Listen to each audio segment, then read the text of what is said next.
Folks, Black Star Network is here. Oh, no punches! I'm real revolutionary right now. Support this man, Black Media. He makes sure that our stories are told. Thank you for being the voice of Black America, Roland. Stay black. I love y'all. All momentum we have now, we have to keep this going. The video looks phenomenal. See, there's a difference between Black Star Network and Black-owned media and something like CNN. You can't be Black-owned media and be scared. It's time to be smart. Bring your eyeballs home. You dig?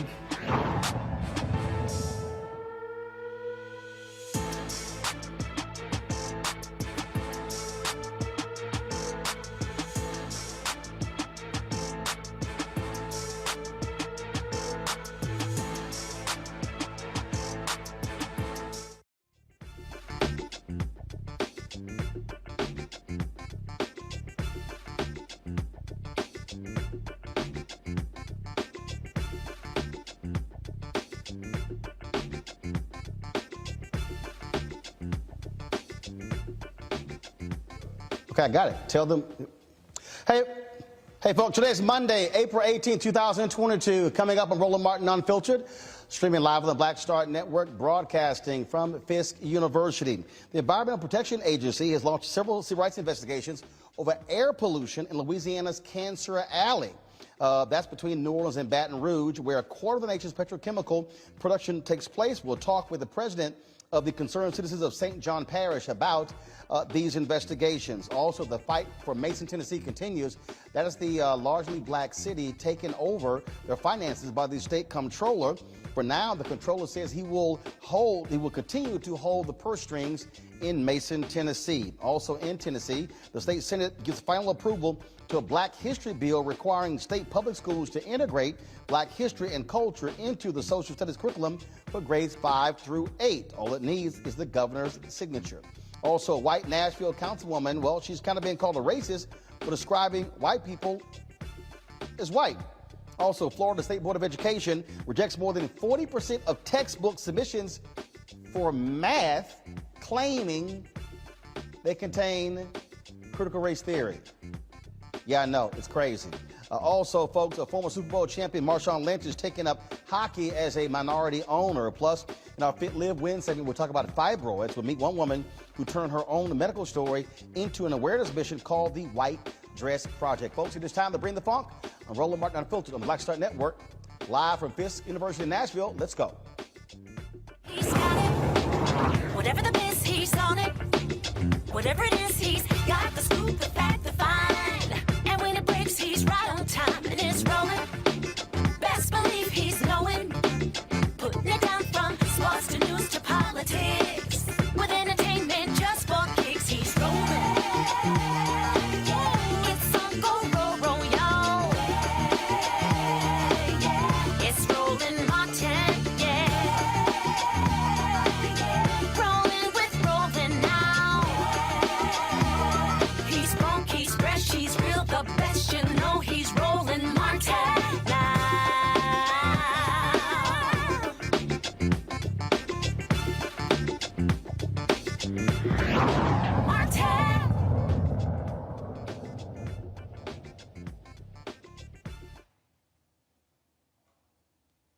All right, folks, glad to be with you from Fisk University here in Nashville, Tennessee. Folks, so let's talk about Cancer Alley in Louisiana. It is an area that has been talked about for quite some time because of the high concentration of cancer cases coming out of this particular area. It is a corridor along the Mississippi River between New Orleans and Baton Rouge. More than 150 industrial facilities that produce a quarter of the nation's petrochemicals. Now, folks, this here is a look at all the petrochemicals produced in the area, an area that primarily houses African Americans. The Environmental Protection Agency, they are now investigating this area. Louisiana state agencies investigating the Louisiana agencies to determine if the permits these companies were granted in the highly polluted industrial corridor violated the civil rights of African Americans. Joining us right now is Robert Taylor. He is the president for the Concerned Citizens of St. John Parish, joining me from Reserve, Louisiana. Glad to have you with us, Robert. Lay out for us exactly how significant this problem is in Cancer Alley. Thank you for having me, Roland. It's almost difficult to put it in words, Roland. I live in a community that's adjacent to a plant. Well, not adjacent. The plant was dumped on us back in the early 60s without us having any input into it. They violated all the rules and regulations in permitting these kind of plants. And when they chose this community, we have an elementary school with 500 black children, 1,500 feet from the fence line of this horrible chemical emitting plant. And as a result of the last 50 years of that plant's assault on the poor people of that community, especially in Census Tract 708, but the entire parish of 45,000 people, the results have been terrible. We see it in the cancer rates and the respiratory diseases and other illnesses. We saw it in the pandemic that came along, where as a result of our compromised immune system, as a result of decades of this, we had the highest death rate in the United States, St. John the Baptist Parish.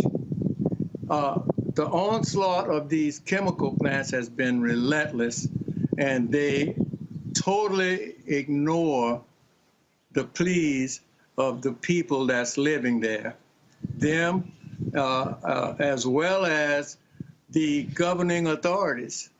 I mean, the state and local governments have to be held accountable for the slaughter that's taking place under their rule. Well, what is Louisiana Governor John Bel Edwards saying? Any response, any comment from him? What is the state investigation? No comment from the governor.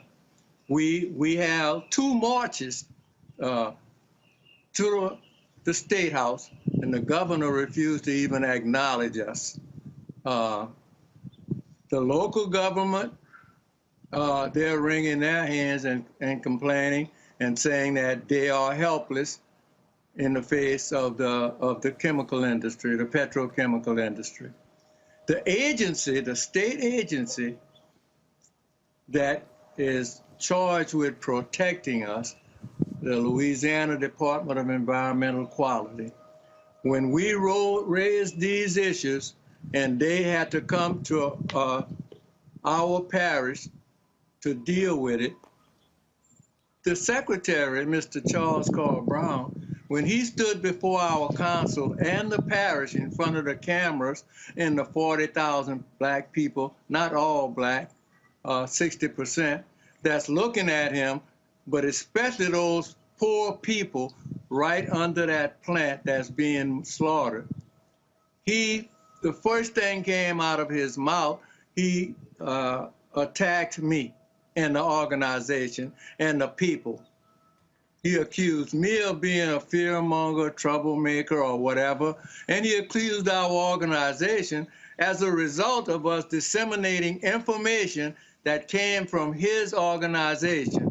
He accused us of disseminating false information and that we were doing harm to the community and to this chemical plant. His job, I thought, was to protect us from the chemical plant.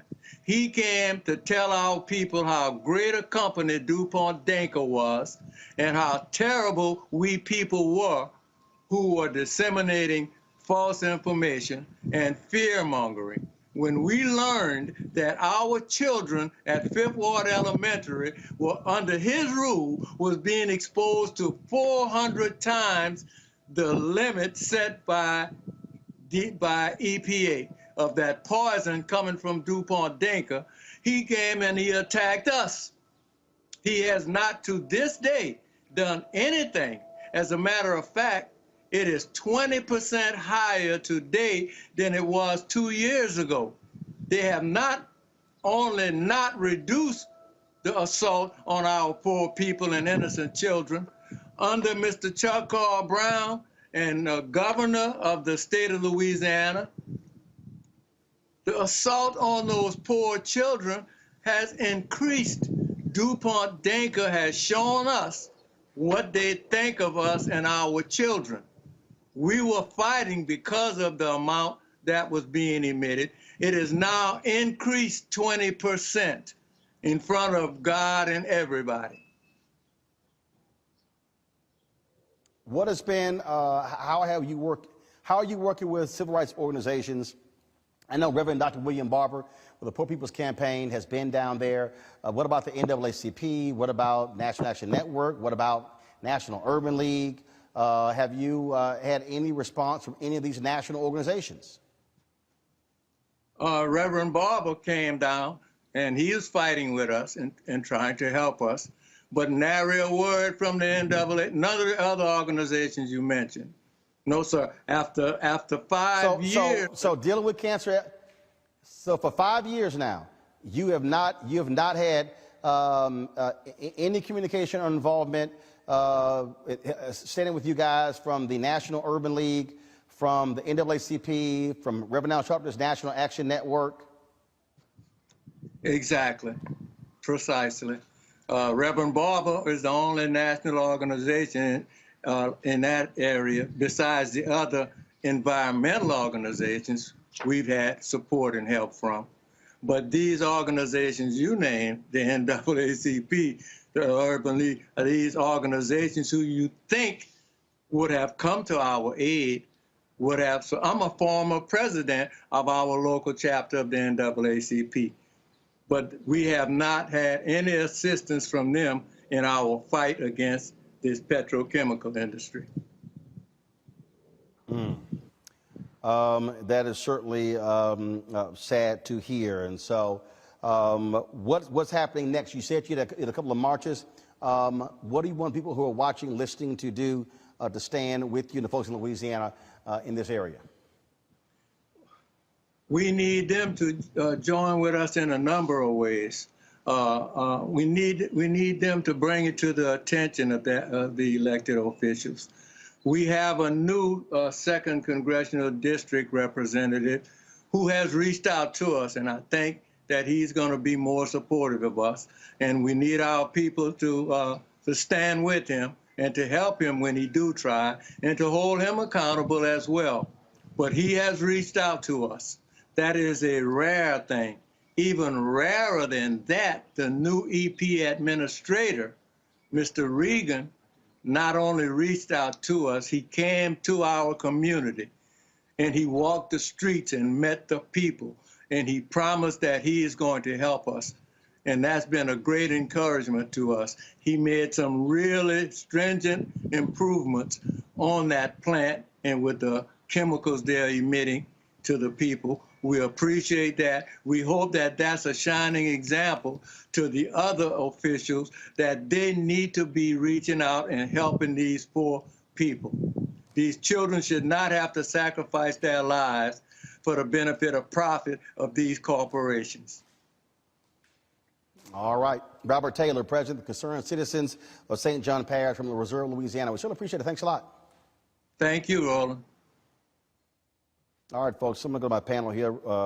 Joining me, Sharon Kay. She's the general manager of WFSK-FM, Jazzy 88, here on the campus of Fisk. Also, Reverend Jeff Carr, founder of the Infinity Fellowship, and Kia Jarman, agency director at the MEPR agency. First of all, what's MEPR? Me, PR. Okay, I was just checking. All right, you know exactly what the heck that is. For your business. So we were talking to him about environmental racism, this cancer alley that's in Louisiana, and this is one of the issues when we talk about civil rights. We talk about what's happening in our communities. Very few people talk about the environmental racism, but that greatly impacts asthma, impacting African Americans. Air quality is just not one of those issues that you often hear African Americans raising in terms of how our health is being impacted by petrochemical and again the environmental atmosphere. Who you listen to, because the folks that have worked on health disparity issues for decades and decades, researchers and activists and public health workers, they've known this and talked about it for a long, long time. But I'm talking about when you think about the collective of African Americans, when you look at these surveys that are done, what are the top issues affecting us? This is typically not one of the top issues, but it has a direct impact on our health. It does. There are so many dots that connect when it comes to disparities that impact people of color, and we're just now getting used to looking at just a few of them. There's many more than that, because this is a mental health issue. It's green space. It's the ability to be able to live comfortably without disruption. In this community we live in here, we had a dump for many years in the black community, and it took a lot of work, a lot of fighting to get that to change. And the community is still dealing with the outcome, and that's cancer and issues involving liver and other bodily functions. So it has been hard across the country. I think there's so much we have to deal with. Right. We haven't had that one as one we've dealt with. Well, Jeff, I think what happens is when we talk about the environment, it typically has been seen as that's white folks' problems, a white folks' issue, when in fact, no, it's one that impacts us. Yes, and what we have to do is we have to recontextualize this thing. Because when we hear environmental issues, we start hearing the words that are used for the white activism, that is tree huggers, or people who are into wearing petrochemical all the time. And making sure I think that issue your microphones. Let's just share this for right now, then we'll figure out what's going on. Okay, test 1, 2. Is it on there? All right, good. I think I'm coming through on there. We can pass this one and be okay. All right. Great. Good thing I've been double vaxxed and all of that wonderful stuff and tested recently. Okay, well, good. I'm catching up with you. All right, cool. And that is an environmental issue as well. When we talk about environmental issues, Roland, we're talking about not just people who are considered tree huggers or people who show up and sit in the park and burn sage and wear patchouli. These kind of stereotypes are there. But we're talking about in Cancer Alley, your guest explained, you have up to 150 companies there in Louisiana who are putting out chemicals like chloroprene, which are proven to be a human carcinogen. These areas often are the only spaces in urban areas where black people can be, because it's also tied to issues like gentrification. It's tied to issues like displacement. And we are often pushed to the marginal spaces, including industrial communities. Those areas that we talked about that Sharon mentioned, the Bordeaux landfill. There's a landfill that was coming off Briley Parkway. All of the landfills that you have that are happening, they're placed in urban communities and in poor white communities. This is groundwater, it's runoff. All of this goes into issues that affect us, from cancer to brain development, to early childhood development, to birth defects. I think this is one issue that needs to rise to the top of the conversation, because, as you said, we talk about black economic development, we talk about politics, but if we are not here and healthy to be able to institute those things, then we're not going to be able to make significant change. We have to start talking about environment and see it through our eyes. Kia, in talking with Robert there, he said that Reverend Dr. William Barber, the Poor People's Campaign, Repairs of the Breach, they've come down, assisted them. He said, but they have not, in 5 years, they have not heard from the National NAACP. They've not heard from Reverend Sharpton's National Action Network or Mark Murray, National Urban League. These are, in terms of, larger civil rights organizations, these are the folks who can amplify these issues and actually give them sort of a national imprint. He's saying they need to hear from them, and he was a local NAACP president. Yeah, well, I imagine be contacted. I hope they will, because all across the country, as my colleagues here have talked about, we are seeing the disparity all the time. What I will say is that nature is our inheritance. Being able to breathe well is the inheritance our ancestors gave us. And so the reason why it doesn't show up on a survey, it doesn't end up in a press report or what have you, is because we don't have the luxury to talk about not being able to breathe. I imagine that while we're also being shot and killed, which is some of what those other activists are working through, that this hopefully does get an opportunity to be a part of the conversation as well. And again, after this conversation that we have here on your show, I imagine somebody will be calling, I hope. And I hope we also rename Cancer Alley to be more reflective of what the community, the value and the culture of the fabric of the community, not Cancer Alley. That in and of itself means that I'm inviting cancerous behavior. We understand how that works. When we speak all those things out of our mouth, then they become. And so when we continue to call it Cancer Alley, or we continue to allow people to perpetuate that onto us, then of course it's going to continue to be Cancer Alley. And we have a Cancer Alley in every city that black folks Yeah, and but this is also why, look, John Bel Edwards was reelected largely with the benefit of black votes. And this is why also putting a level of pressure on him, saying, we expect you to deal with this. You got back in office, but he won by around 30,000 votes. If it was not for a huge black turnout, he is not reelected. And so this is where the pressure has to be brought to bear on this Democratic governor to do more. And if that means launching protests against him, if that means showing up wherever he speaks, that has to happen. Well, he's probably not the only governor to have dealt with environmental issues. Right, but he's the governor right now. Right now, but I mean, for decades, those people in Louisiana and states across the United States have been dealing with this. Our ancestors had to deal with it. So this is not, it's not new, but just to piggyback a little bit off of what you just said, Jeff, it's, as soon as people put it's tied to liberals, or as soon as they say something about the green environment or something like that, a lot of people lose interest and see it as political versus health, and not seeing it as a health-related issue. We didn't even think fried foods messed with us. We ate fried chicken at church all the time, and greens and macaroni and cheese. The church didn't even start changing its diet until the diabetes numbers rose to the level where they are, and a lot of people in churches were losing their limbs. They were getting their legs and feet cut off. A lot of people in churches and families were missing. They had cancer. So we did not discuss it until we started looking at the numbers. And maybe the numbers need to get looked at a little closer. Well, I think that, I think you're right when we talk about green. But what we have to understand, even when we mention green, that also is economics. That's a different kind of green. And so, again, it's getting out of the mindset of, oh, you're thinking Greenpeace, you're thinking white folks, tree huggers. No, we're talking about what impacts us directly.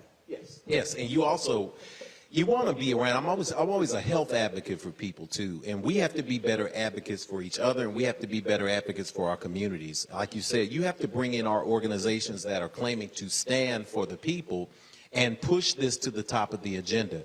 I go to a lot of meetings and people are talking about how do we leverage our political power. We go to a lot of meetings and people are talking about how do we build housing, or how do we get involved in the economy, but you rarely hear the issue of health pushed to the top. On this show, we've talked before. You brought in experts who were talking about everything from diabetes to heart disease to sarcoidosis, an amazing conversation we've had before. And people say, well, I never thought about this before. Well, you need to think about it, because we need to be able to have longevity if we're going to be existing in a society where we want to fully participate as citizens. And that's why this is important. If we think about green, think about the color green, think about life, think about energy, think about purpose, think about direction, and think about priority. And when we have this conversation in spaces like this, we push those organizations, as Kia said, to start paying attention more. We want to be in this space, and we want to have longevity. We want to have consistency for our families and for our communities, and we want to be able to build. And this is where we start. Yeah, because it's one thing to say we want jobs, economic development, want to be able to own businesses, but if you can't breathe, who's going to work? If you can't breathe, you can't go to work. Right. And I know this. Look, I grew up in Clinton Park in Houston, Texas. The ship channel's right behind me. So I lived my entire life. I breathe those chemicals. I mean, I can tell you the nights when that funk was so major. I mean, it just set, I mean, I can still smell it in my nostrils, what it smelled like living next to, and Houston is the petrochemical capital of the world, right next to the ship channel, and you've seen the billowing of smoke coming out of those plants and what it smelled like living next to that. Yeah, I want to take this a little bit further. We've been talking about this as in black people need to be aware, but we also, as you mentioned, 30,000 people, black folks voted for this particular governor. We always... No, he won by 30,000 votes. And it was a black margin that made the difference to him winning. And that happens in how many markets? Right. Yes. Almost every. We've worked on campaigns before where we know, absolutely, where we know that the black vote is the vote to get, and then once they get in office, they do a disservice, they turn their back on us. No, and you know what, hold up. Here's the deal. I hear that a lot, that they do disservice turning their back, but part of the problem is also we leave. I hear that. I always say the election is the end of one process and the beginning of the other. Yeah. So it's one thing to help somebody win, but you got to show up at the school board meeting, the city council meeting, the county commissioners meeting. You got to show up at the state legislature and Congress, and that's why our organizations come in. And I think a lot of times, I remember when Obama won, I did several TV shows. One of the sites, other they were like, I did my part. I said, no, boom. I said, the election's over. No, I'm like, disagree. you got more work to do, and that's also part of the deal. Trying to get people. Then people tell me, well, why I got to do all that? And I voted. I'm like, because they are. I said, don't think for a second that those you opposing are sitting at home like you are. Oh, no. They're showing up en masse. All these crazy white folks we're seeing showing up these school boards, hollering about critical race theory. Children in the school. And they're lying.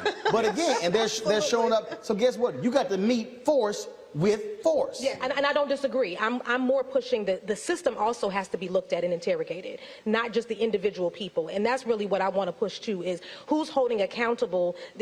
I love the local NAACP person, but who's also holding accountable these big companies? That one NAACP office, and I've worked here locally with our NAACP, we don't have the power.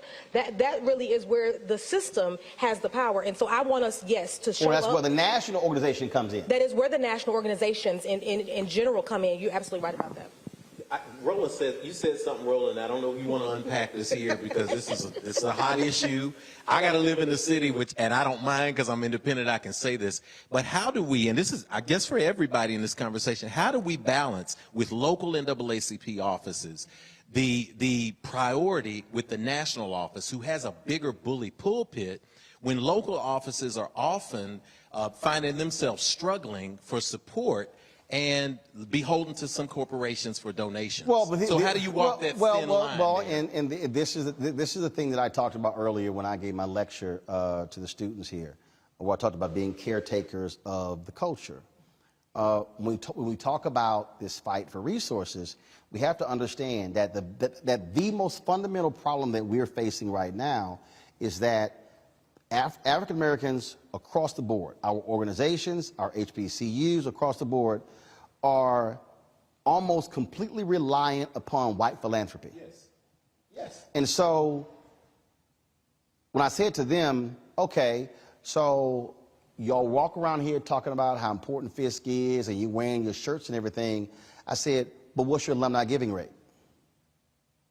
When the average alumni giving rate of HBCUs nationally is 5%. That means 95% of all graduates ain't sending a dollar, 50 cents, a quarter, a dime, or a nickel. So we also have to readjust the view where we literally are in a position of demanding, well, why is the NAACP doing this or the Urban League doing this, but then who's funding? So Black Lives Matter is getting all this criticism because of the $60 or $90 million. NAACP got $140 million. Ain't nobody challenging them on what you doing with that $140 million you got from corporate America. And so that's also part of the deal. The reason Color of Change is so effective, they don't take corporate money. Corporations have been trying to throw money at them. True. And Rashad Robinson, all of them, they're like, no, they don't take corporate money. So that's also part of the deal here. How are we going to properly fund our institutions? So we can't demand they do something if we then turn around and don't actually say, we're going to help fund you in order to be independent, or, as they say, to fund black liberation. And Sherry, you can speak to that because you do fundraising drive for the radio station here at this. We're in one now, so folks can give. But it's very, very difficult to get our community to prioritize. We want everything. We want it and give it to me quick and all that. But when it comes to paying for it, there's no understanding of that. No, okay. I'm gonna push back again. Here's. I'm gonna push back here because but here's I think what we have to do. People have to see what is being done with the money. With the money. We only hold each other accountable when it comes to that. Right, but we I'm talking about... do not hold anybody else accountable. Oh, absolutely. But I'm talking about being very public about it. What I'm talking about is, and this is hard for a lot of us because, frankly, we haven't been raised this way. I'm talking about literally, and I do it all the time on my show. Y'all, let me explain something to y'all. This costs $55,000. You want us to do this costs $55,000. This is what we need for this and for this. And then when we get it, I turn right around and say, this is how we did it. Let me show y'all. It's in action. And so the first year, our donor base probably gave close to $500,000. Second year, $672,000. Last year, $827,000. Now, I am constantly stating this is why we need to do this. This is why you should give. And here's the other thing. I don't send them no swag. I'm like, every dollar, I'm like, if I send you a hat, a shirt, or a mug, the money, but here's the problem. I tell them, that's money we got to spend. I'm going to put it all here. And one of the things that I hear constantly from people is, you're showing us, and you're so transparent with what's happening with the resources, we see it. Yeah. And I think when part of the deal with people say, well, I don't know where my money is going, we did this. I do that every day and for every fundraiser that we have. And I invite them to the station to see the equipment that they bought. That station is a complete chronicle of every dime Nashville has given, because the station was broke when I got there 16 years ago. They know it when they see it, and they don't see something broke down and from Vanderbilt's basement. They see the stuff that they paid for. There you go. That board cost $25,000. Had y'all not given, I do tours like that daily. So but that only moves. You do tours, but. On air appeals. No. On air appeals. But are you also driving that digitally? Are you shooting videos? I'm doing everything. Are you putting on social? Except the hula hoop on the front porch. No, good. But that has to be replicated in multiple communities, because I deal with a lot of people who go, man, you know, I'm uncomfortable for asking. I said, you want to be broke as hell or out of business? I said, I ain't got a problem asking for money. I said, but I don't ask for money. I show them what I'm asking money for, and then show them when we use it and go, hey, that 20 grand, see, that's how we were able to do this here. And people then go, oh, got it, because we give, we're good at giving. Yes, we give $11 billion, 2/3 of black households every year. I just want to make sure. But the problem is also, how do we then tell people, how do you redirect giving? Because I'm a firm believer, I don't care whether it's church or whatever, you got to show me. You got to show me. But we have to also begin to tell our people, you cannot, I'm telling, it's like I've been I've been at least 65 HBCUs. And I hear these people, oh, you go to HBCU. I'm like, I don't give a damn. I say, I give more money than you have. My whole deal is, and I'll challenge somebody, how much are you giving? I don't want to hear it, because you can't tell me it's important if you haven't given. Where you put your money tells me how important it is. And I think the only way our groups are going to be able to truly represent us is if they are truly independent groups that we fund. Otherwise, corporate America will always own them. Or government. Because if you stick state and federal in, and the state schools have to get on their knees to the government, they have to be quiet. They can't speak their mind. They can't teach and train. The state schools can't do it, but all of a sudden, then 5,000, 10,000 graduates show up. But see, again, that's why I go back to the mobilization organization. I've gone to Austin in Texas with Texas Southern University. I've been in North Carolina with the HBCUs there. I've been here, and I'll talk to, and I'll say, look, some stuff y'all can't say. We good. We got this. That's right. Don't worry about it. It's like, y'all sit on over there. We gonna put that heat over here, and y'all just sit there and go, oh, that's them. But you just sit there inside going, hell, you'll keep saying it. But that's the inside-outside game. But the only way that's effective is if 1,000, 5,000 show up. What can happen is if you got 5 or 10 folks show up with the president, you know, advocating. No. They got to feel that heat. Ain't nothing black people have gotten in American history that was not accompanied by heat. Yeah, that's Frederick Douglass. Nothing. Yeah, there's no struggle, there's no progress, and that's part of the foundational space. There's something you said, though, Roland, that I think is important when you pointed out the difference between NAACP 140 million, Black Lives Matter 90 million. There's the transparency issue. There's the consistency Urban League got a hell of a lot, too. And Urban League, too. But think about this, though.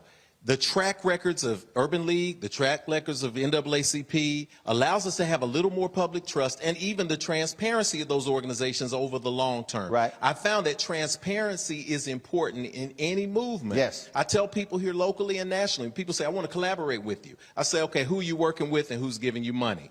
And they said, well, we don't have, why we had to talk like that, bro? Why we can't trust you? Said, no, because I want to know who you repping. I want to know who you repping. I'm going to give you my tax returns. I'm going to give you my yearly statements for my organization, and I want you to give me the same. And I know that when people say, well, I'm not really into that, that tells me that there's something else going on behind the scenes. There you go. So I can't sit at the table with you and go lead the movement if we don't know who you're related to, if we don't know who's giving who money and who's working for who.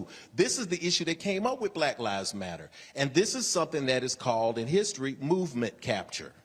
When something starts to come alive, especially if it does not have the infrastructure in place, corporate America, state and local government know to throw money at it. Continue to throw money at it and know that if those protocols are not put in place, it will eventually come around and bite the organization in the butt. It will also subtract from your credibility, and it will also, because it's not independently funded at that point, limit you in what you can do to serve the people. So when we get to a space where we want to have transparency, we want to support, you can definitely work the inside out space. Knoxville College, 3 hours from here. They just got approval from the city of Knoxville to build 12 acres of affordable housing that they're going to be funding for their institution. Get this, 10 years ago, they were going to close that HBCU. But now, because of visionary thinking, they're finding a way to solve problems, and they are involving their city and their community there. When we reach a point where we can come with innovative solutions to our problems, you'll find that one leader putting vision into the world is infectious. It's the spark that gets everybody going. We always have to make sure we have transparency, because when you have community support, these leaders of our institutions, our organizations, our colleges can then put their chest up and say, what we're doing with the rest of the community, including corporate America, is we're partnering, but we're not leaning on. And it's also, and we're equally partnering. But Kid, that's also where the communication comes in. One of BLM's biggest problem was they weren't talking to anybody. And even when Patrice Cullors left as the co-founder, I mean, literally she left in May of last year, they still weren't talking to anybody. And I was sitting there going, and I had someone who called me, I said, you know I ain't heard from none of y'all. Right. I mean, it's just like when people running for office. You know, I got a text message today, and I was like, okay, you running for Congress, I live in that district. What have I heard from you? And I ain't heard from you. Yeah. Now, you might want to call me, especially because your opponents call me. And again, but it's communication. It's talking with the general public and sharing with them. And that to me, because again, people have a level of mistrust. Yeah, black folks gonna hold, you're absolutely right. Black folks to a higher standard, it's BS. But they'll give white organizations far more leeway. But when you're up front and you're on the offensive and you're not responding or being on the defensive, I think it actually helps. And people say, you know what? I can trust that cat. I can trust them with my money, my resources, because they're letting me know they're upfront about it. Yeah, I definitely call it the McDonald's effect. You know, we don't mind going to McDonald's and knowing that that machine doesn't work, that ice cream machine, it never works. The black business, the one time it's out of chicken, we got an issue. And so that's what Sherry was talking about. I do think transparency is really important. I also want, again, I always want to go back to the system and the system to be accountable to us as well. And there's been so much harm to our community. That's where the distrust comes from. Why do we always overshare and then they use it against us? They backbite us. And that's a lot of times what we see locally and also nationally. So that's why it's challenging from the communication standpoint to be honest. Because every time we're honest, every time we show a hand, every time we have a TV show that even speaks to the Black experience, what do? They use it against us. And so that has happened so many times, it's been challenging. Well, that's also because that's also what happens when you depend on white media. Hello, come on. Again, I mean, I'm just, I can you just. don't have your own network and you don't have your own thing. But I can tell you the number of people who I deal with, they'll call MSNBC first. But then they won't even talk to you. When the Poor People's Campaign came out with their report talking about the impact of COVID on frontline workers and the working poor, I had one of the representatives on my show, and I asked her, I said, did y'all do any of the national shows today? And she didn't have the answer. I hit up Reverend Barber, and he said, no. Everybody we reached out to said they were busy with Judge Ketanji Brown Jackson's confirmation hearing in Ukraine. Now, what does that tell you? You got a 24-hour network. You're going to talk about 2 stories. And only one Black story. That's it? Get space for 2? one Black story. 2? Yeah. Is that, I mean, like 24 hours, I got 2 hours that I'm going to cover 6, 8, 10 stories.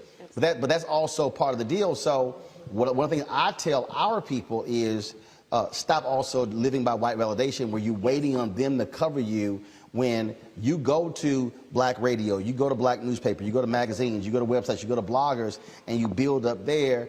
And trust me, they're going to wake up eventually. But if you're waiting on them to call you and they never do, then you can say, oh, we never got any coverage. Yeah, but you ain't called us. I agree. I only really want to go to Black media and Black press because I know that that's where the story actually gets told. I'm not going to be cut down to 15 seconds or, 7-minute expose. I'm going to be able to really tell the story. And so I agree 100% with you there. And that's why historically Black colleges and universities ought to cherish their radio and TV stations, just like ours. And I have to remind the Fist family constantly, you own your own mouthpiece. Would Gabriel sell his horn? Why do we not understand? The first Black newspaper, Freedom Journal, we wish to plead our own cause, too long have others spoken for us. Right. Yes. Media is the second most powerful institution in the world behind the military. Why would you blow it off is the dumbest thing in the world. I'm just trying to tell you. So when I say would Gabriel sell his horn, I mean that collectively and across the board to the schools. There's less than 30 HBCU college radio stations in the country. Less than 30. They've sold radio stations. They've sold television stations. They've been talking for the longest about trying to sell the license for the WHUR-TV, Howard University. No, what you should be doing is saying, hold up, we got a full power station, and fine, it's a public broadcasting. Right. How can we work the hell out of this station? Right. There's a way to do it, but you got to have the vision to program it. Well, and our station will be 50 years old next year. It is among the oldest in the United States. It's not the oldest, but it's in that group, that echelon of about 6 or 7 schools that have lasted that long. The last thing HBCU should ever think about is getting rid of its voice. That's right. Its voice directly is a pipeline directly to the community. There you go. Every student, every person that works at this campus, faculty or otherwise visiting or whatever, should know that this university has one of the nation's oldest historically Black college radio stations. Not the oldest, but we in the group. There should be something, they should sing it and talk about it all the time, and not just every now and then when it comes up. Because of what this conversation you're having is speaking to the significance of owning your own. You got it. If you got it, then why don't you? You got it, use it. Love it. That's how I see it. If you got to take care of what you love. Hey, I don't care if you're a man or woman. You got a fine body. Go on, wear that swimsuit. You got it. Flaunt it. Yes. You got it. Go on. My point. But I'm with you 100%. As somebody who understands the power of media, but it's amazing to me how many university leaders don't get it. They don't see it. They don't understand. But then complain when somebody does a story and it's all screwed up. It's like, well, you let somebody else tell your story. Right. Well, either that or they'll take their money to corporate media, because I spent 28 of my 43 years in corporate media, and won't give it to the campus station, or won't feed it back through the pipeline at the campus station to buy a piece of equipment, or to get a new computer, or to pay for some services. They won't put it back in. They'll give it out. and then be upset because they got gouged. Their price was so high they couldn't get much messaging with that. Right. So the frustration is, you know, you and I can have a real long conversation about that. I mean, but it's also, and that's why I spend so much time doing these deconstructions to our audience about black-owned media advertising, because a lot of people have no concept of what happens behind the mic, don't understand what we deal with, but also people don't really understand the power of media. And there's a reason why Rupert Murdoch wields Fox News the way he does to control the Republican Party, to set the tone, to drive the agenda. And so I'm always talking about how do we build capacity where we do it ourselves with our own institutions. And so that's also part of that. Got to go to a break, folks. When we come back, we're going to talk about Tennessee now going to be requiring black history to be taught in schools. Yeah, but also with all the sort of these crazy anti-CRT people, we'll see how that's going to go. And also a reverse racism complaint here in Nashville. Okay, we'll explain that as well. You're watching Roland Martin Unfiltered, broadcasting live from Fisk University. Folks, don't forget to support the show. Download our Black Star Network app. Of course, our goal is to hit 50,000 downloads by May 1st.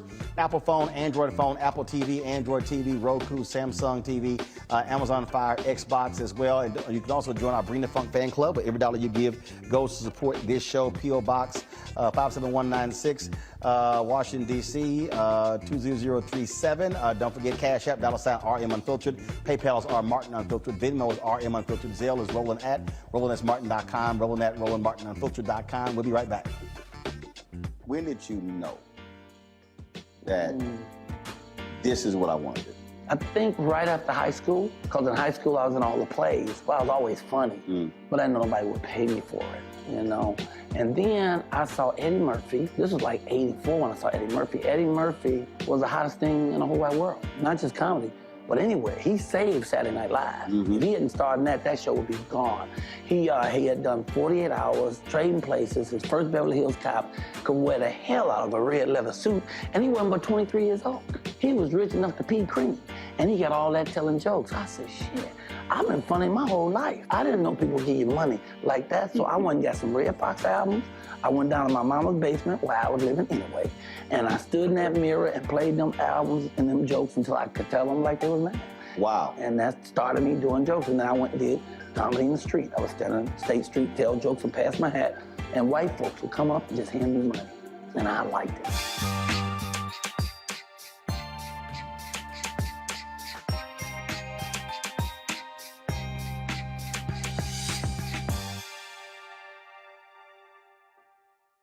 On the next Get Wealthy with me, Deborah Owens, America's Wealth Coach, you'll learn how wealth begins at home and how it can set the right path and the right course. Wealth building, specifically in the Black community, is about making sure that we have assets that can last beyond our lifetime. That's right here on Get Wealthy, only on Black Star Network.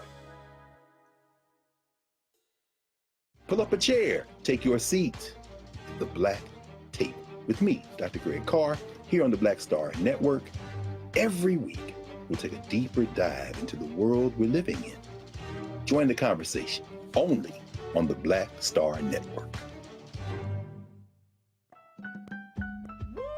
We're all impacted by the culture, whether we know it or not. From politics to music and entertainment, it's a huge part of our lives, and we're going to talk about it every day right here on The Culture with me, Faraji Muhammad, only on the Black Star Network.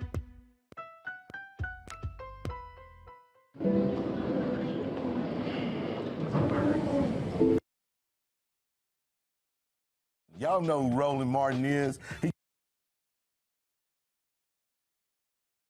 got the ascot on, he do the news. It's fancy news. Keep it rolling. Right here. Rolling. Roland Martin. Right now. You are watching Roland Martin, Unfiltered. I mean, could it be any other way? Really? It's Roland Martin.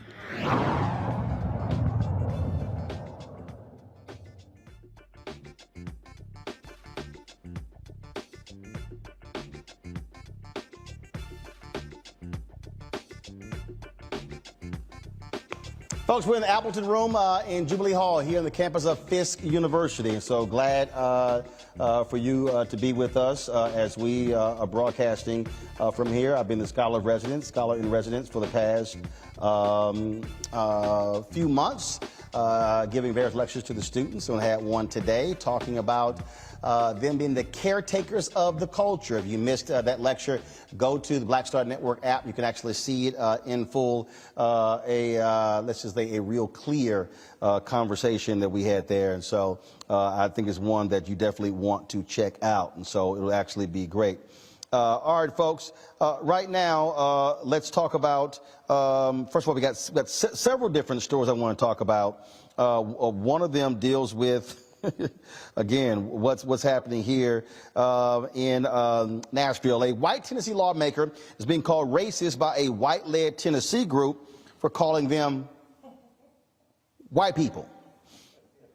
Yeah, Tim Tones of West Nashville group Reclaim Brookmead Park issued the complaint against Councilmember Jenny Welsh after she publicly blasted the group. Tones says in the complaint that the word white was used as a racial slur. Here's what Welsh said during a city council meeting. Some tweets and social media posts from HID seem to indicate that some decisions have already been made, and this was actually a pilot for the closure of the encampment in Brookmead Park.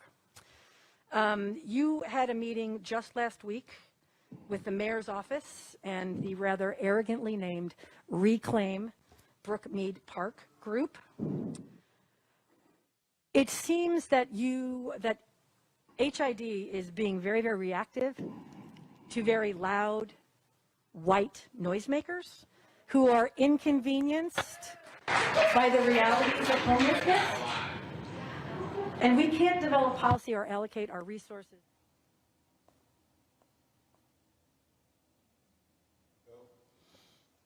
Okay, y'all saw that, right? The council member accused of using the racial slur is white. Next week, an ethics committee meeting could set an important precedent about the circumstances under which white people can be referred to by their race. Really?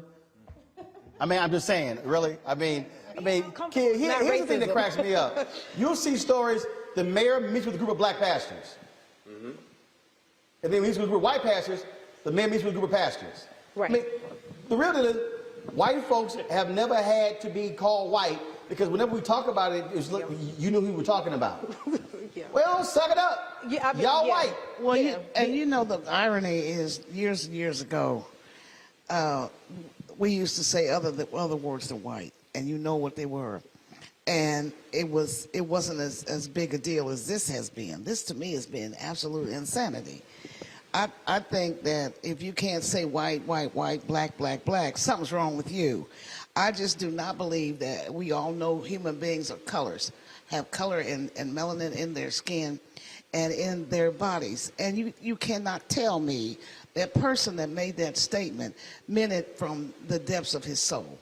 I think he meant it like that for other reasons. That just doesn't make any sense. Well, but in America, what they've done is, everybody who isn't white, there's that scene from the movie The Good Shepherd between Matt Damon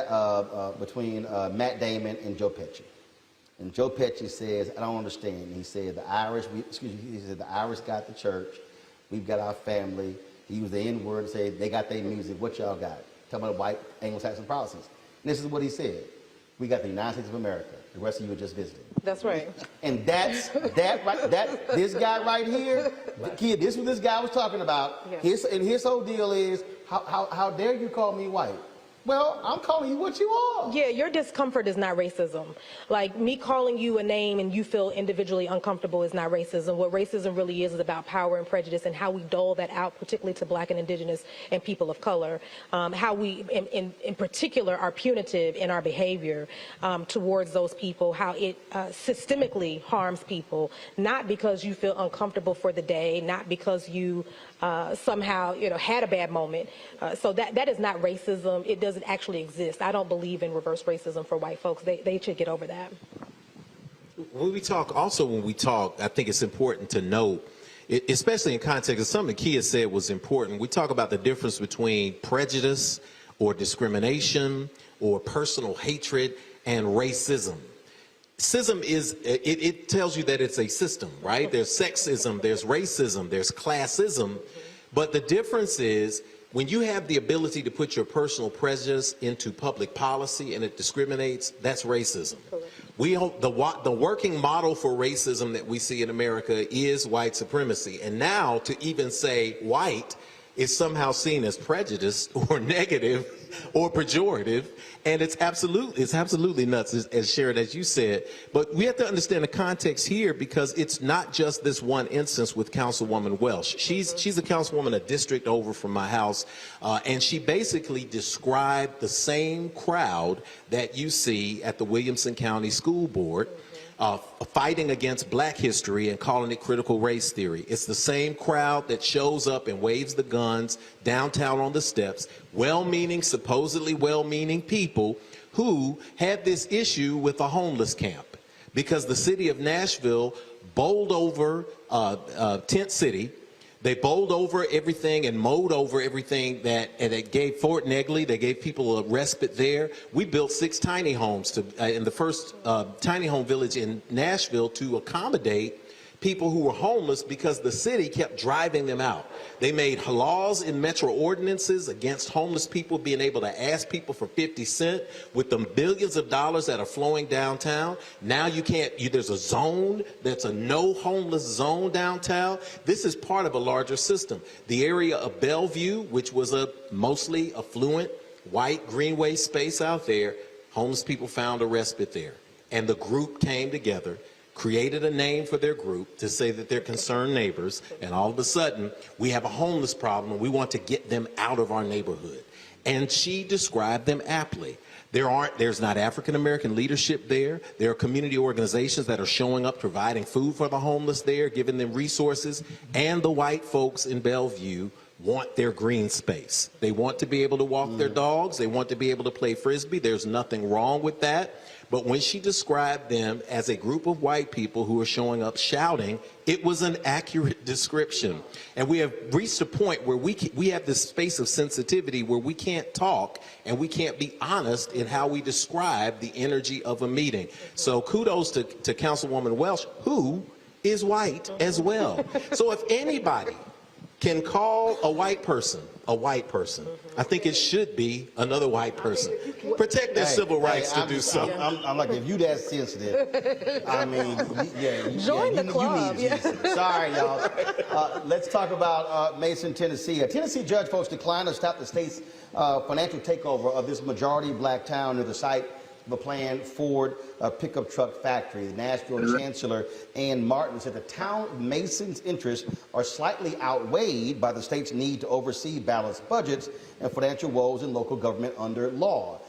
Chancellor Martin said she needed more information about the claims from Mason's leadership. The state is treating the town's majority black leaders differently than prior white administrations who were struggling with their finances. The comptroller, Jason Mumpower, who said his office would keep working with Mason to address its financial issues, released this statement about the ruling. Quote, I appreciate the judge's decision that denies the motion for a temporary injunction. Our office's interest has always been the restoration of the town's financial health and improved financial management. We will continue to work with Mason so that it can pay back its debts, operate on a balanced budget, and deliver timely financial statements.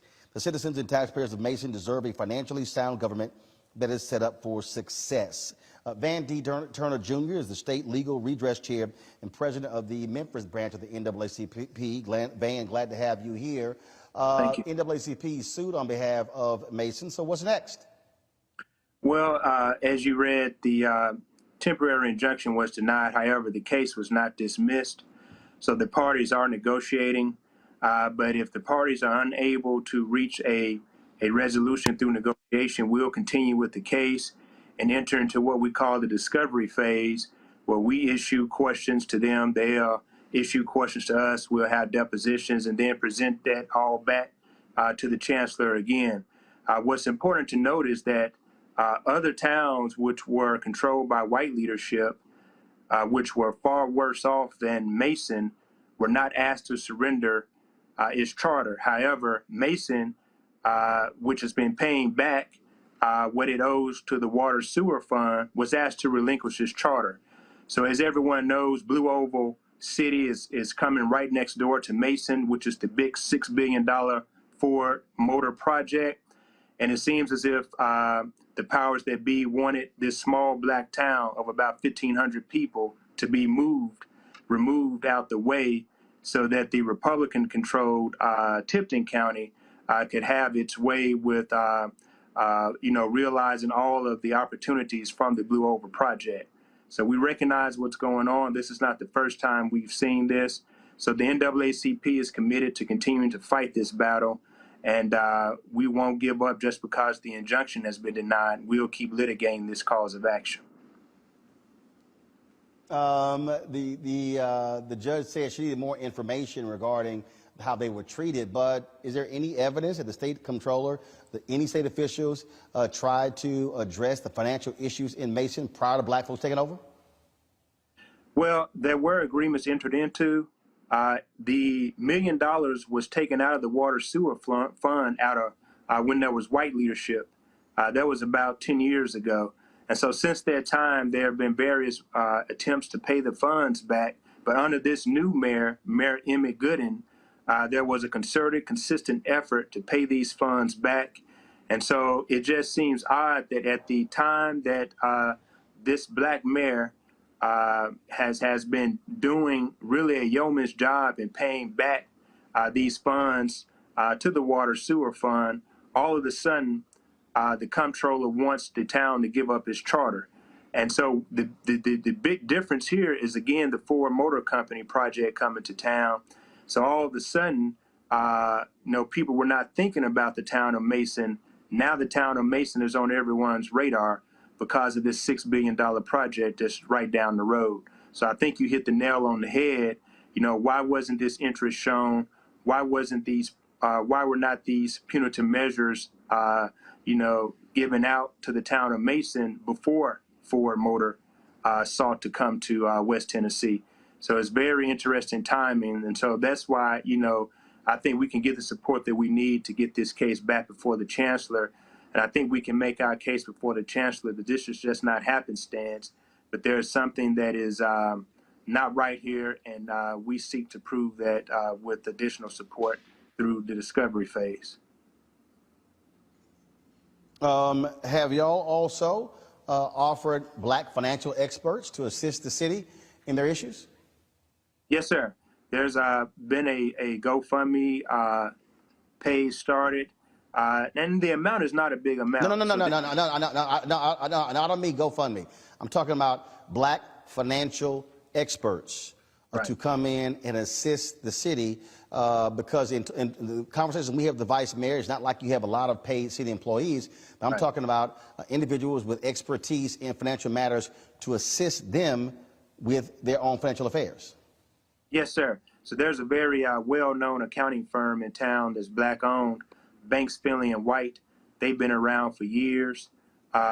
We are reaching out to Banks, Finley & White to assist us with the auditing and other things that are necessary to make sure the town stays fiscally sound. So to answer that question, yes, we have reached out to Banks, Finley & White, and I think that we can strike a deal with that well-known and historic black accounting firm that's not only in Memphis, but I think they have offices in Atlanta and throughout the Southeast. And so the town is confident that with the assistance of Banks, Finley & White and with the support that we think that we can get, not only from the local community, but statewide and nationwide. This is national news now. Again, the town of Mason was only known for one thing, and that was Gus's Fried Chicken. That's the home of, the famous chicken franchise, and nothing much more. But now, since the comptroller has tried to ask this town to relinquish its charter, it has enacted what we would say are punitive measures against this black leadership that's now elected to govern the town of Mason. This has hit the national spotlight. It's generated national attention, and I think that that's good because we need to stop them here, but we need to stop this type of thing happening throughout the nation. We know that several towns were taken over in Michigan at one point in time. We just received information that the same thing occurred down in Georgia at a particular point in time. So this is getting out. I think the exposure is good. And I believe, as you stated, with Black professionals coming to the aid of the town of Mason, and with what we will be able to get out of the discovery phase, I think we should be okay as this litigation progresses. All right, Van Taylor, we surely appreciate it. Thanks a lot for the work that y'all are doing. Thank you very much. All right, going to a break. We come back. Florida, still acting a fool. They're actually getting rid of math textbooks because there's critical race theory in them. I keep telling y'all, white fear is driving all of this in America. We'll discuss when we come back right here on Roland Martin Unfiltered on the Black Star Network, broadcasting live from Fisk University, Jubilee Hall. We'll be back in a moment. On the next Get Wealthy with me, Deborah Owens, America's Wealth Coach, you'll learn how wealth begins at home and how it can set the right path and the right course. Wealth building, specifically in the Black community, is about making sure that we have assets that can last beyond our lifetime. That's right here on Get Wealthy, only on Black Star Network. On the next A Balanced Life, the Bible says that the spirit is willing, but the flesh is weak. After 2 years of hunkering down, we can all relate to that. Spring, sun, and fun. We may be ready to get out there, but our bodies may not be ready to party. On the next A Balanced Life, we're going to get our mind, body, and spirit on the same page. That's A Balanced Life with Dr. Jackie here on the Black Star Network. Pull up a chair, take your seat.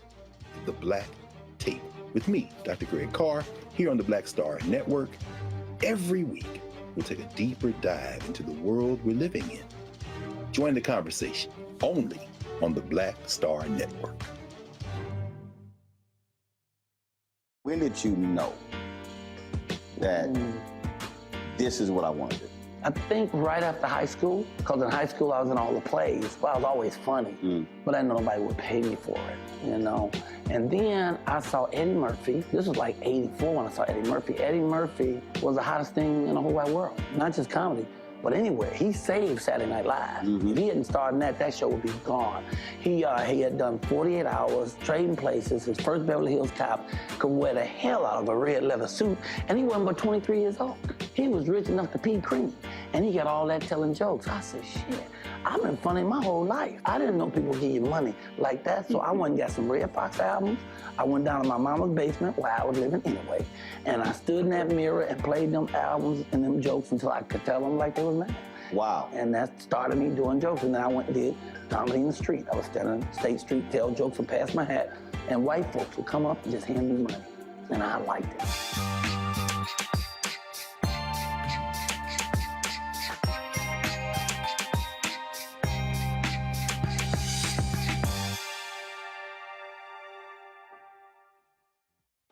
This is Judge Mathis. What's going on, everybody? It's your boy Mac Wiles, and you are watching Roland Martin Unfiltered.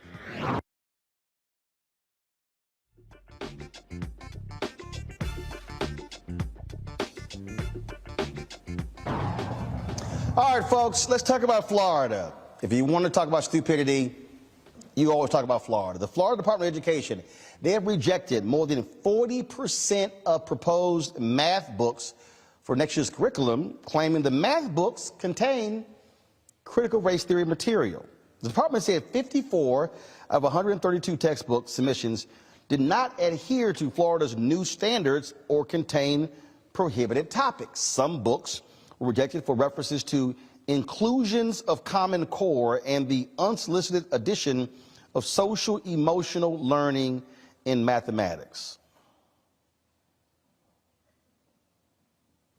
Jeff, these really are some of the dumbest damn people I've ever seen. And these white Republicans in Florida, and we're seeing it across the country, Florida, Georgia, Tennessee, Mississippi, Arkansas, Alabama, Texas, Idaho, Arizona. These people are math books. Right. Well, math books. Math is usually seen as the great equalizer, right? I don't know how DeSantis is going to figure this one out. Actually, still something wrong with that microphone. So let's, yeah. Yeah, okay, thank you. Yeah, math is usually considered the great equalizer because it doesn't lie. 2 + 2 = 4. No matter what color you are, no matter what your background is, no matter what your ethnicity, we are sending binary code through NASA out into space because astrophysicists will tell you that math is the language of the universe, and it has nothing to do with where you came from or what you believe or what you want to teach or what you want to learn or what you want to share with your kids. So what DeSantis is doing here is he is outlining and detailing the utter lunacy in these arguments about black history. We talk about black history, there's a separate space that we must talk about this outside of what they consider to be critical race theory, because we know that's not what they're discussing. When we talk about Common Core curriculum, one of the arguments that was given for denying and canceling 41% of the textbooks that would be in the schools is that the Common Core curriculum, which teaches math by grouping as opposed to carrying the one, is somehow connected to critical race theory. I can't find a connection. I'm decent in math. I recognize that the Common Core is a little different. It's what black folks, if we're at home, we hear people say the new math. When parents are trying to help their kids out, they say, oh, it's that new math. We used to just do the carry the one. But what that has to do with race and understanding of race and context, I can't figure it out. But my hope is that in this embarrassing revelation of whole riddled intellectual draws, that people will see that this is complete lunacy, and perhaps even people who follow this concept of quote-unquote anti-critical race theory, anti-blackness, anti-everything, will see that it does not hold water. I also wonder what's going to happen if somebody sneaks around and accidentally reveals to DeSantis and the Floridians here, and many in those states, that math was created by black people in African civilizations. Don't do it. Our children will not be learning math at all. And this is what's dangerous. If you point to the Pythagorean theorem, if you take them to the pyramid of Khufu, Khafra, Amenkara, and show them the geometrical designs there and say, isn't it awesome that people of color invented mathematics and introduced them to the world, and that Arabic cultures preserved it through geometry and the scriptures that they put together in their religious teachings. Maybe, perhaps, that is how we just get math wiped away completely from every single curriculum in the United States of America. Sharon, I think these people are taking edibles in Florida. I mean, these people are crazy. I mean, you trying to find CRT in a math book. Right. It goes past edibles. It's into smoking it. It's past edibles. But what is in their pipe is the question. Now this is starting to feel a little bit like Vladimir Putin says you can't say war, you can't say this, you can't say that. It's leaning, we're just leaning in that direction because there's so many words we can't say. When a white person can't say white, and a black person, if we say white, then Lord knows we're going to get sued. And our comfort level doesn't matter. So I just would like for there to be a lawsuit where I can sue when I'm discomforted and something racially is bothering me. And I could change laws or I could ban it. Because the rest of us don't get to do that.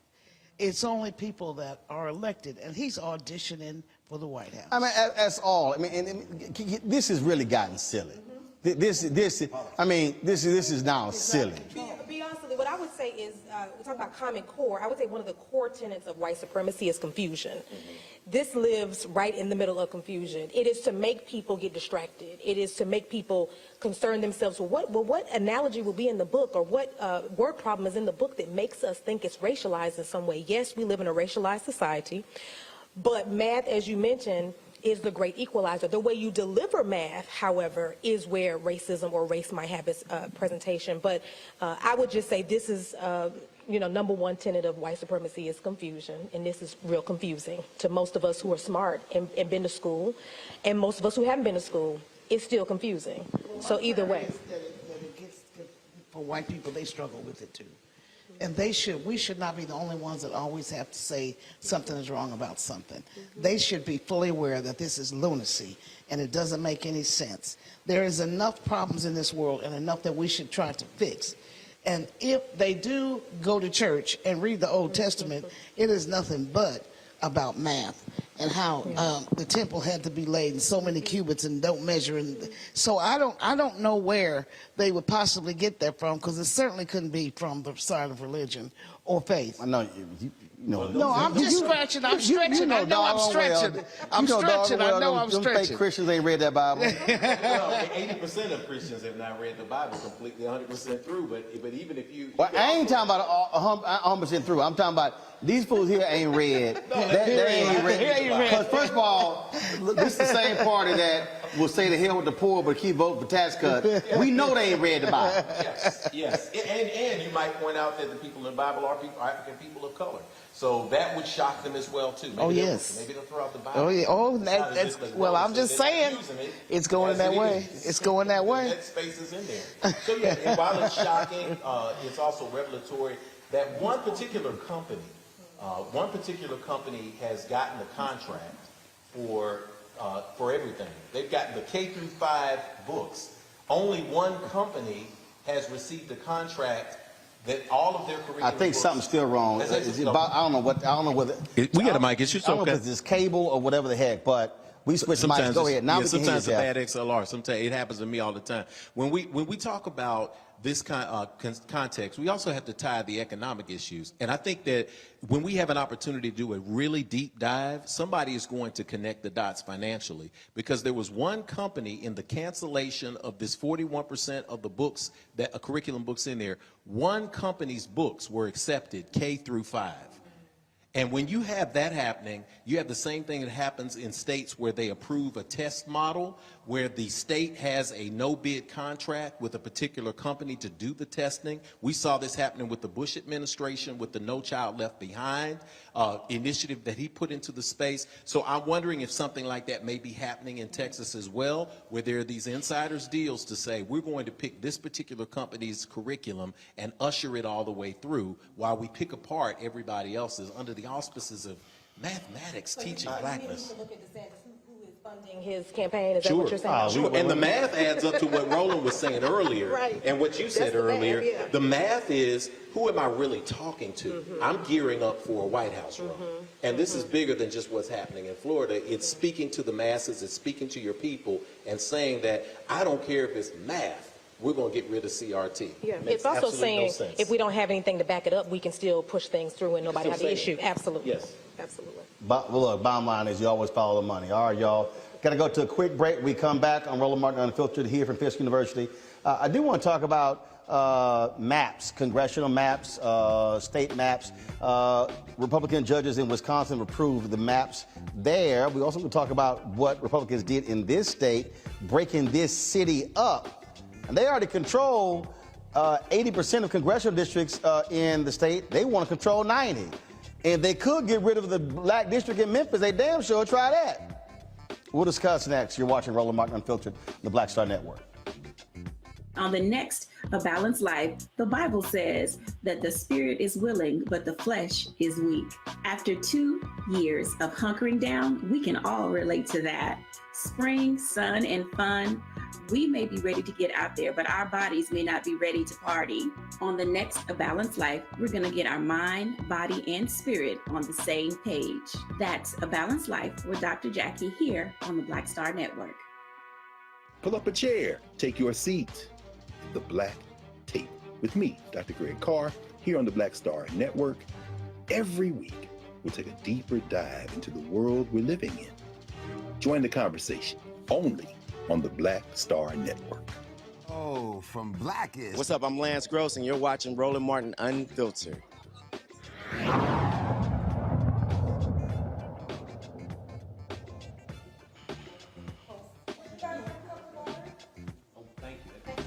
Really? You talking like?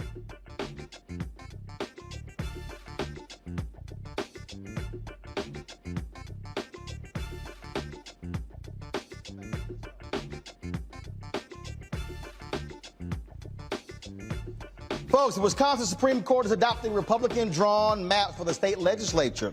Friday, the state's highest court reversed its decision approving maps by Democratic Governor Tony Evers following the March ruling by the U.S. Supreme Court. State justices ruled Wisconsin's maps were incorrectly adopted. Now, this is one of many states where you have ballot lines being drawn in the courts when it comes to who controls various districts. Let me tell you how crazy it is. Again, this is why elections during census years matters, because what happened, of course, Republican legislatures, that's where districts are being redrawn after the U.S. Supreme Court ruled, led by Justice John Roberts, that they don't have anything to do with political gerrymandering. So it left up to the states. And so one of the things that you have had is you had some crazy things happening. You see it in Texas, you see it in Georgia, you see it all over. Here in Tennessee, Republicans were so shameful, they literally broke up the congressional district here in Nashville. So there were 10 districts here in Tennessee. Republicans controlled 8, Democrats had 2. District here in Nashville, district in Memphis. Well, they decided to split Nashville into 3 different congressional districts to take away a Democratic representative. Key, I want to start with you. This is, I mean, again, I'm always trying to explain to people how we have to connect the dots. That how you vote in these elections, especially in the census year, matters, because the people who control the setting of the maps, they control power for the next 10 years. Congressional maps, state maps as well, state senate, state representatives, and that's what we're seeing. And what they did here was just utterly ridiculous. Well, I mean, that sounds like welcome to Tennessee. We do a lot of utterly ridiculous things. I won't speak too much on politics. That's not my wheelhouse. But what I will say is that watching it from a viewer perspective is frustrating, because what it does is it takes away the ability. I have colleagues who are running in those elections. It takes away their ability to really do a good service for our community. And when we talk about community engagement, we talk about how we engage with communities of color, in particular black folks, we're always left out of the conversation until it's time for, as we talked about earlier, the money piece.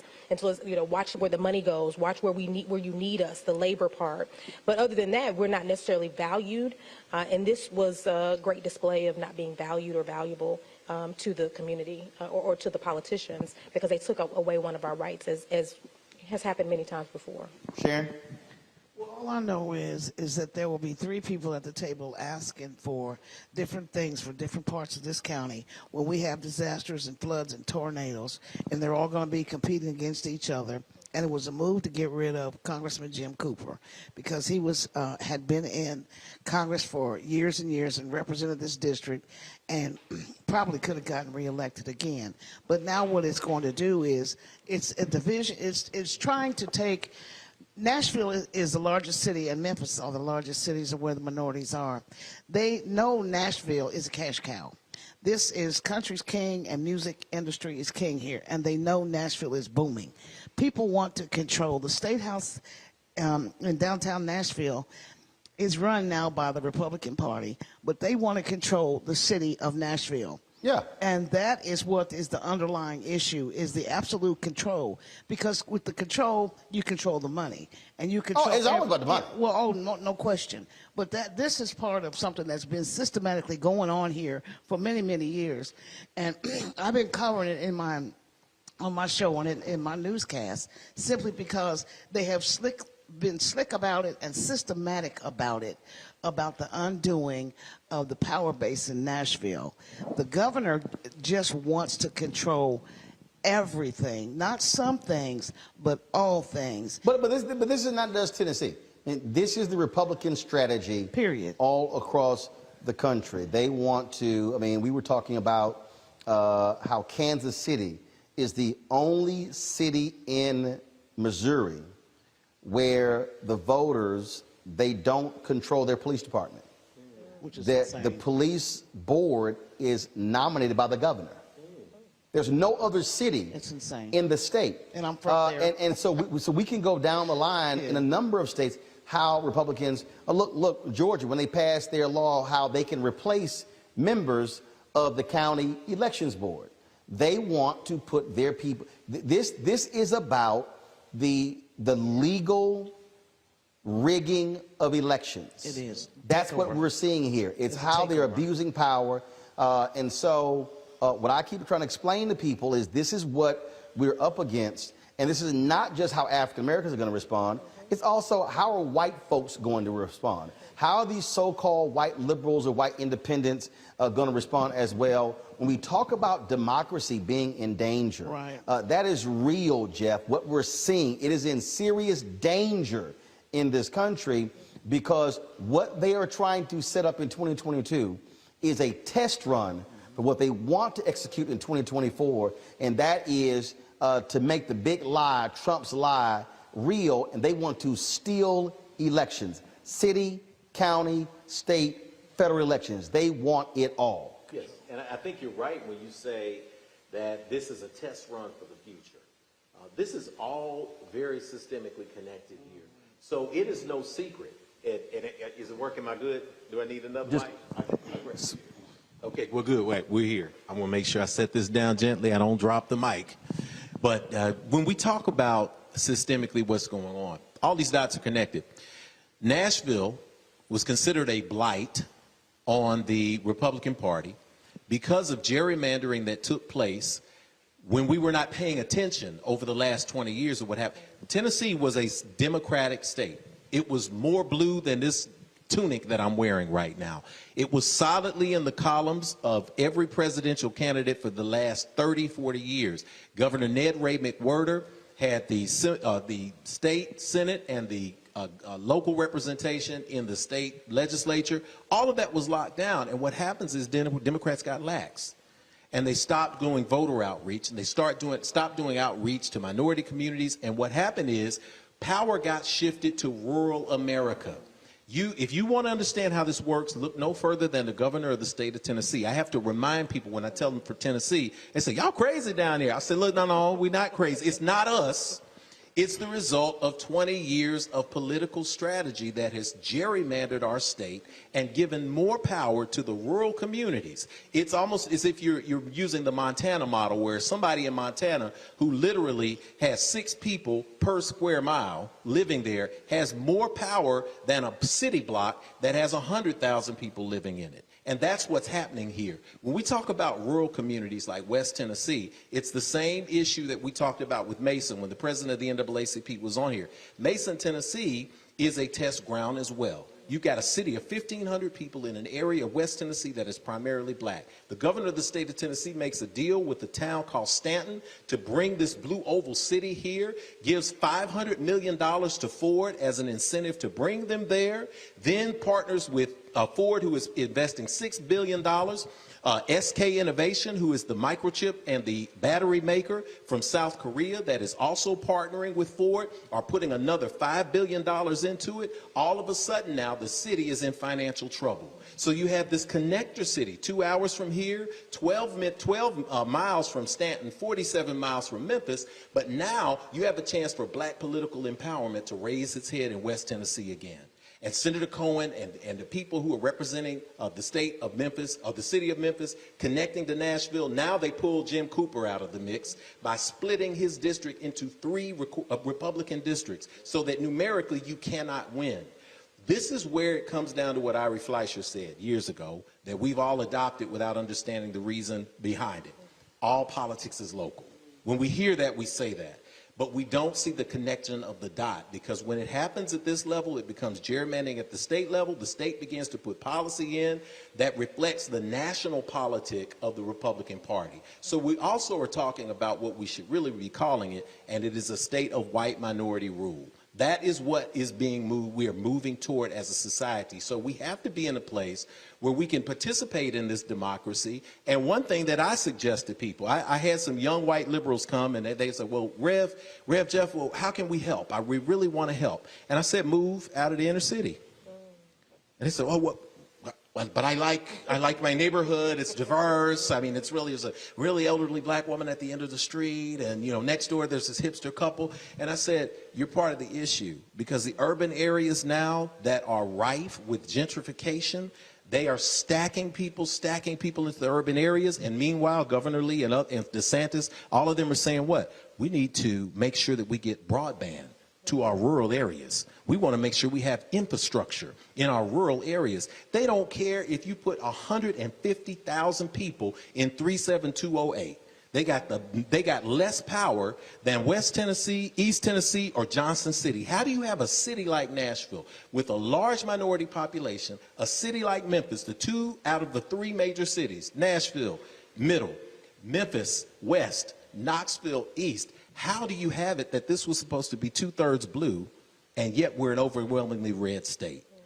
This is politicking. This is strategizing. This is boilerplate legislating. And the Democrat Party is going to have to step up now and figure out a way to strategize for where we're going to be in 20 years. And it connects to something that we said on the show. Roland, you've said it on this show before about voting. Notice what you said in Wisconsin. You didn't say the state legislature affirmed. You didn't say the President of the United States affirmed. You said a judge affirmed, right? So this is about also who gets to select the judges. Yeah. So that you can do something crazy, like redistrict things in Nashville and the state of Tennessee, break up into 3 congressional districts, and then you send it to the judge. Well, who put the judge in place? If it was Governor Lee, if it was Trump, then you don't care. You don't know how crazy the plan is. It's going to get affirmed, and you're going to be disenfranchised. That's why voting as a part of the strategy is important, and that's why we have to step up now and start living on a whole new level of strategizing for the future. It's census time. And again, it's what I keep saying is connect the dots. Yes. Connect the dots. All right, folks. Got to go to a break. We come back. We're going to talk about fibroids in the black community. Huge issue facing a lot of sisters. And we'll talk about that. Plus, we're going to talk about what's happening here at Fisk University with leaders in terms of what is next. We have seen across the country a resurgence, if you will, of folks giving and donating. We've seen endowments go up. We're also seeing a lot of leadership changes at HBCUs, and so we'll talk about what's happening here at Fisk. You're watching Roland Martin Unfiltered right here on the Black Star Network. On the next Get Wealthy with me, Deborah Owens, America's Wealth Coach, you'll learn how wealth begins at home and how it can set the right path and the right course. Wealth building, specifically in the Black community, is about making sure that we have assets that can last beyond our lifetime. That's right here on Get Wealthy, only on Black Star Network.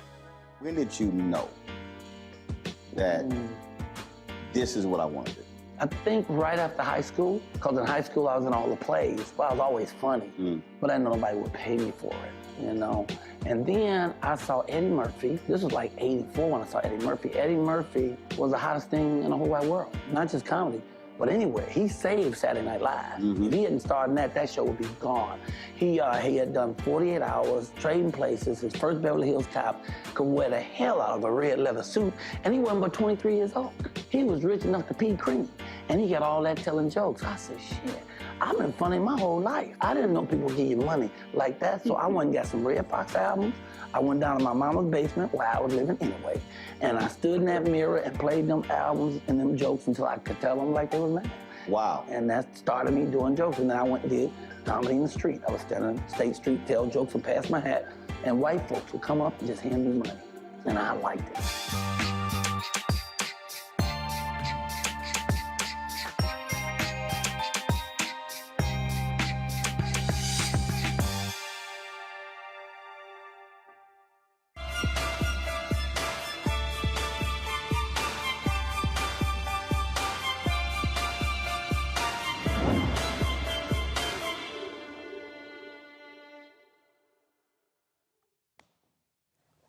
All right, folks, I'm going to actually get to fit live in our next segment. But right now I want to talk about being here on the campus of Fisk University here in Jubilee Hall. COVID, of course, has greatly impacted HBCUs all across the country. Folks are now, in many campuses, getting back to having students back on the campus. As not only the impact in terms of classrooms, I've talked a lot about the amount of money that has actually come from the federal government over the last couple of years from 9 different pools of funding that has greatly impacted historically Black colleges and universities, but also what has happened to HBCUs in the aftermath of the death of George Floyd, the kind of investment that's also taking place on various campuses. And so let's talk about what's happening here at Fisk with 3 representatives. The city start from the far left, from my far right. Tell everybody who you are. Microphone. Use the microphone. I'm Arnold Berger, and I'm interim provost and vice president for academic affairs. LaTanya Rogers, associate professor of English here at Fisk and director of the honors program. Good evening, Brandon Owens, assistant vice president for academic affairs and dean of the library. All right, glad to have you here. So what is the status of Fisk now in terms of what is your enrollment like? How have you been impacted in the last couple of years with COVID? And are you seeing the same resurgence or the interest in Fisk that we are seeing at other HBCUs across the country? Well, I will say, as far as our current enrollment, we're actually trending upwards since COVID, which is actually a blessing in spite of everything that's been going on. We have benefited from the funds. I know personally with me and as dean of the library, the CARES Act provided a lot of money for us to provide digital resources to our students, and that was a big area that we wanted to focus on, making sure that the students still had the same level of access online that they previously had on campus. With the resurgence, we haven't really seen that number yet here in Nashville. We are intending to have face-to-face graduation. We did have a return to mask indoors and outdoors this past week, but as far as our numbers, we are still looking good, and we're projected to close out this semester fairly good. And when you said an increase in enrollment, is that have you seen an increase in online enrollment? Is that where the increase is coming from? A combination of creating new programs.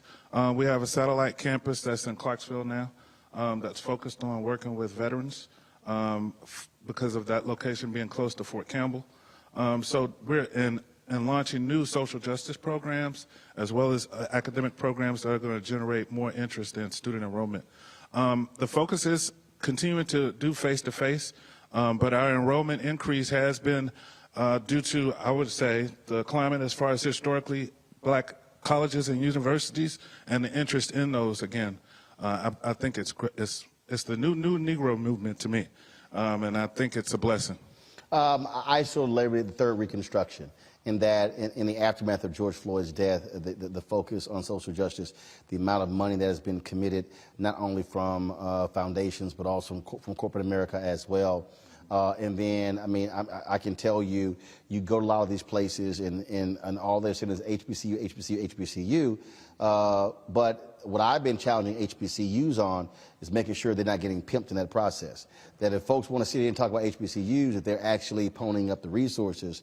You're also building your first, President Newkirk said, what, your first academic building since 1960 that's being built?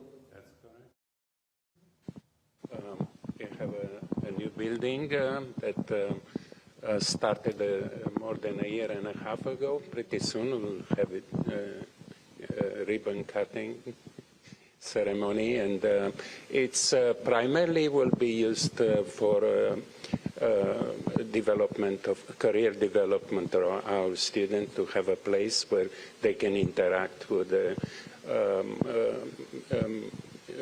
job fair people who come on campus to recruit our students.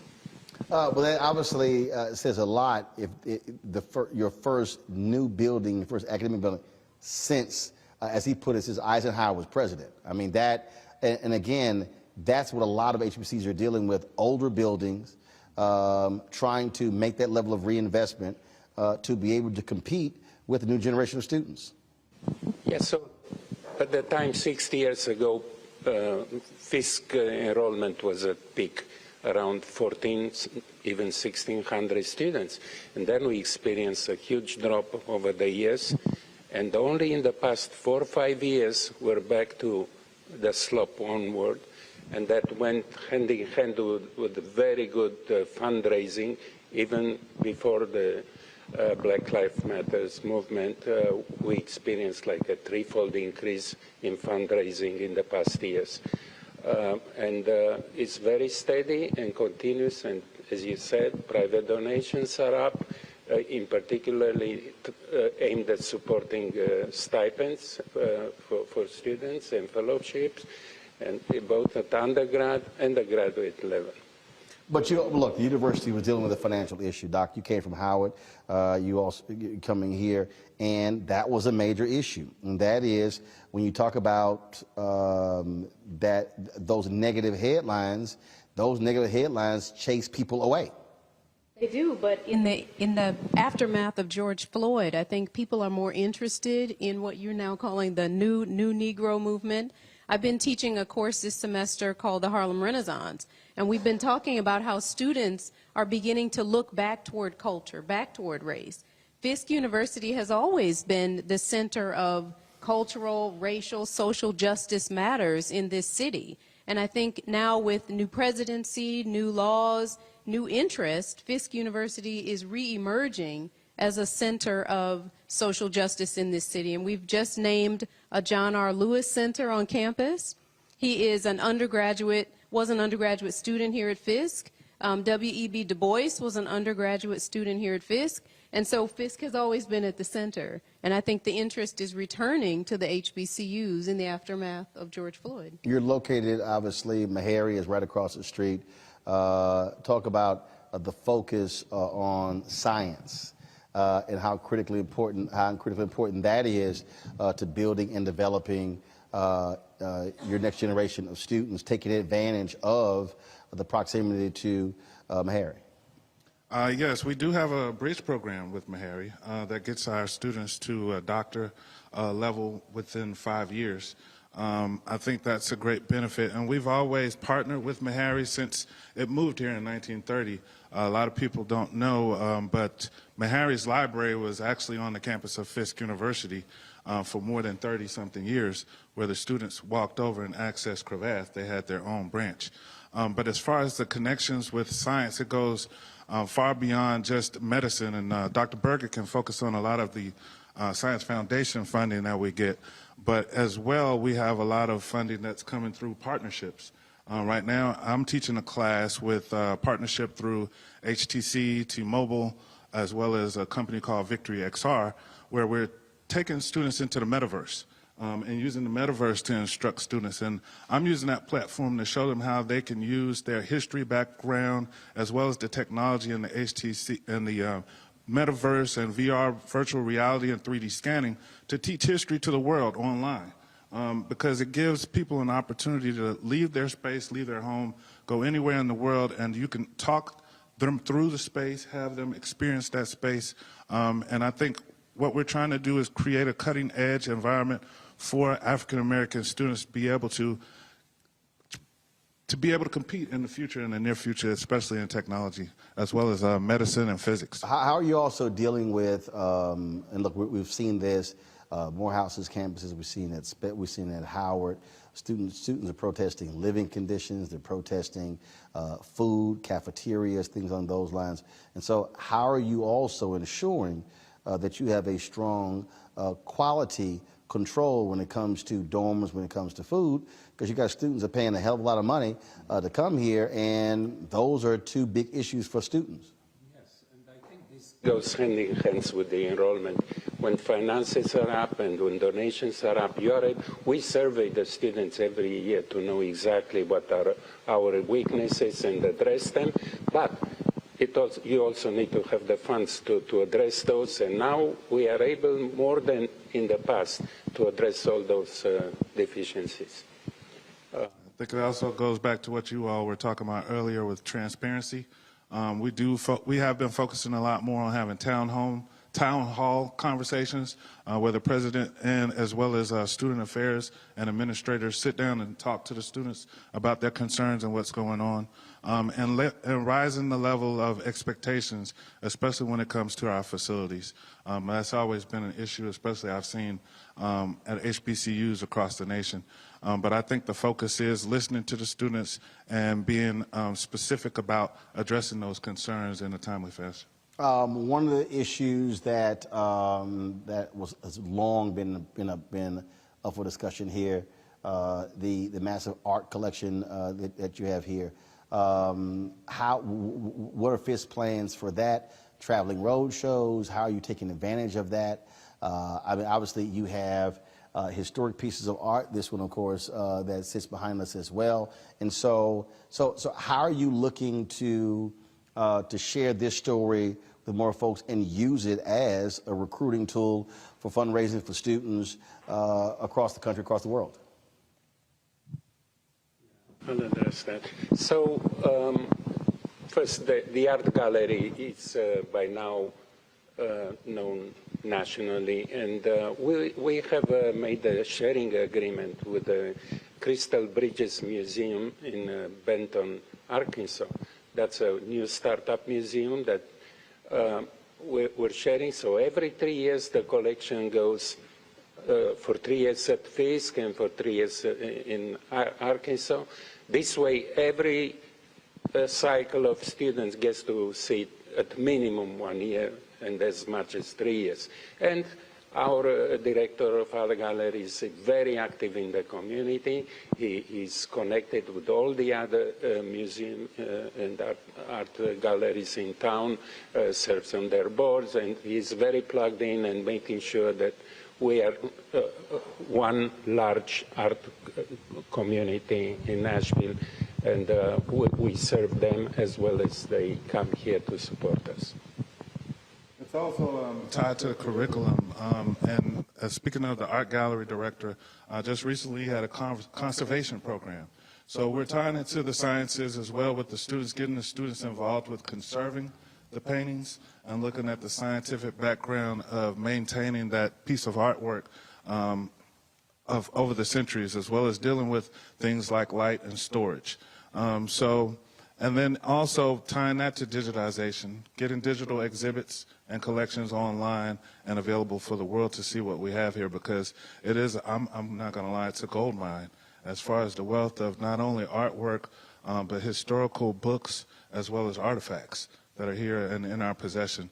And I wish I missed your conversation earlier, because I think that's a big issue right now as far as us being gatekeepers or controlling our culture.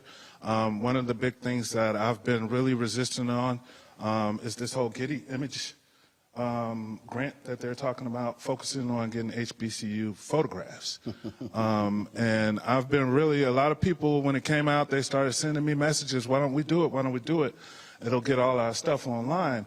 And like I told them, I said, look at this deal that they're offering us. They're talking about, okay, they're going to take all our photographs, they're going to digitize them for us, but then at the end of the day, we're only going to get 50% of the profits. They're going to say they're going to invest 30% back into the project, and 20% is going to go to funding the whole grant. So why can't we create our own platform and put our own pictures out there and sell them and license them ourselves instead of giving them the Getty images? I was appalled at the fact of when you had the riot on the Capitol, in less than 2 hours, you had Getty image on the pictures of the people rioting. So obviously there's a government contract where they have the security images or the footage before it's even produced. They own it. No. What they had is they had their photographers that were there. And so what happens is, you talk about, look, what has happened, the explosion of the internet has caused archival photos to be, as you said earlier, a gold mine, because they're now using commercials, they're using other projects, and what ended up happening was you had a number of, in every city there was always this one black photographer who shot everything. Yeah. And what happened was the families had no understanding of the value, was sitting in boxes, and so Getty and others were literally traveling around the country, snapping up photo archives for pennies on the dollar, and then, and you're talking about when Dr. King, when others would come to cities, they were literally staying in homes, so they had these amazing photos, and so now if you want to buy one of those photos, you're spending $300, $400, $500 for one photo, and so photo archives have become hugely valuable. And look, I ran the Chicago Defender, and the Chicago Defender's archives are in terms of the folks who are requesting historical researchers, it's like in the top 3 or 4, top 3 to 5 when it comes to African American history. They also are not, we're not properly monetizing it. And so that's what I was talking about earlier when I was talking about how we are literally giving our culture away. And we're taking small dollars right now, and other folks are making millions and billions. Passive and income. then we're wondering why our institutions are broke. So that absolutely is a part of this piece. There's a group called Obsidian out of Chicago, where there actually is an archival project that serves that particular purpose to maintain. It is a gold mine, and these large companies are just, again, people are jumping at the small amount of dollars, but not understanding the bigger. As Master P said, when Jimmy Iovine offered him $1 million, he said, "Wait a minute, this guy's offering me $1 million. What am I actually worth?" And he turned him down. And his brother C. Murder was like, "Dude, what's wrong with you?" He said, "If that man's offering me $1 million, I could be worth 10, 15, 20. So why am I going to take the $1 million?" Exactly. And that's why he turned it down. And so that's part of the thing that we're also dealing with in all of our institutions. Go ahead. I think that's so interesting, because what you're talking about is controlling our narratives. Exactly. And I think, in HBCUs may not have the best dormitories. However, I think our students are really coming to HBCUs more so now than ever, because they're interested in being purveyors of their own culture.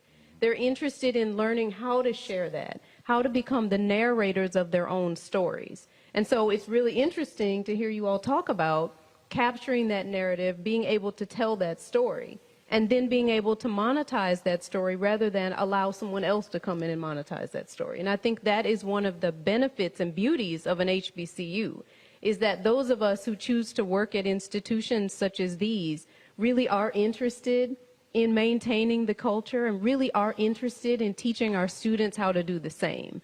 And so more so than ever, I think our students feel the love from us when they come to our HBCUs. They are learning about themselves, they're growing, and eventually this world will be theirs to manage. And so those of us who are here, we're doing our best to give them the tools and the skills they need to be able to be cultural purveyors. Well, that's why what I have said is, I've said this a few weeks ago with my commentaries, that HBCUs should be examining every single contract, every media contract, every rights deal, and fully understanding it that's coming from any of the conferences.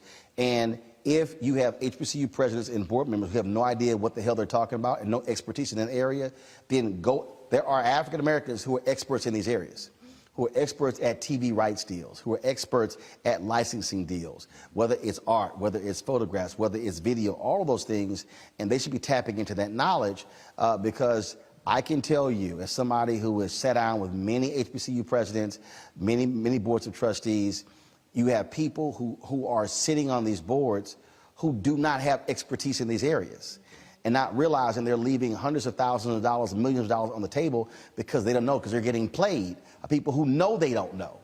And so that's also just one of the things that I think is important. So glad to hear how things are going. Sorry Dr. Newkirk couldn't be with us, but we'll definitely get him on again. And so good luck what you're doing here. Thank you. All right, folks, when we come back, we're going to chat Fit, Live, Win, fibroids, and African-American women next on Roland Martin Unfiltered on the Black Star Network.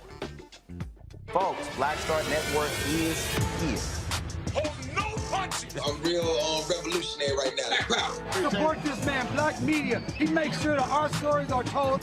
Thank you for being the voice of Black America, Roland. Stay black. I love y'all. All momentum we have now, we have to keep this going. The video looks phenomenal. See, there's a difference between Black Star Network and Black-owned media and something like CNN. You can't be Black-owned media and be scared. It's time to be smart. Bring your eyeballs home. You dig?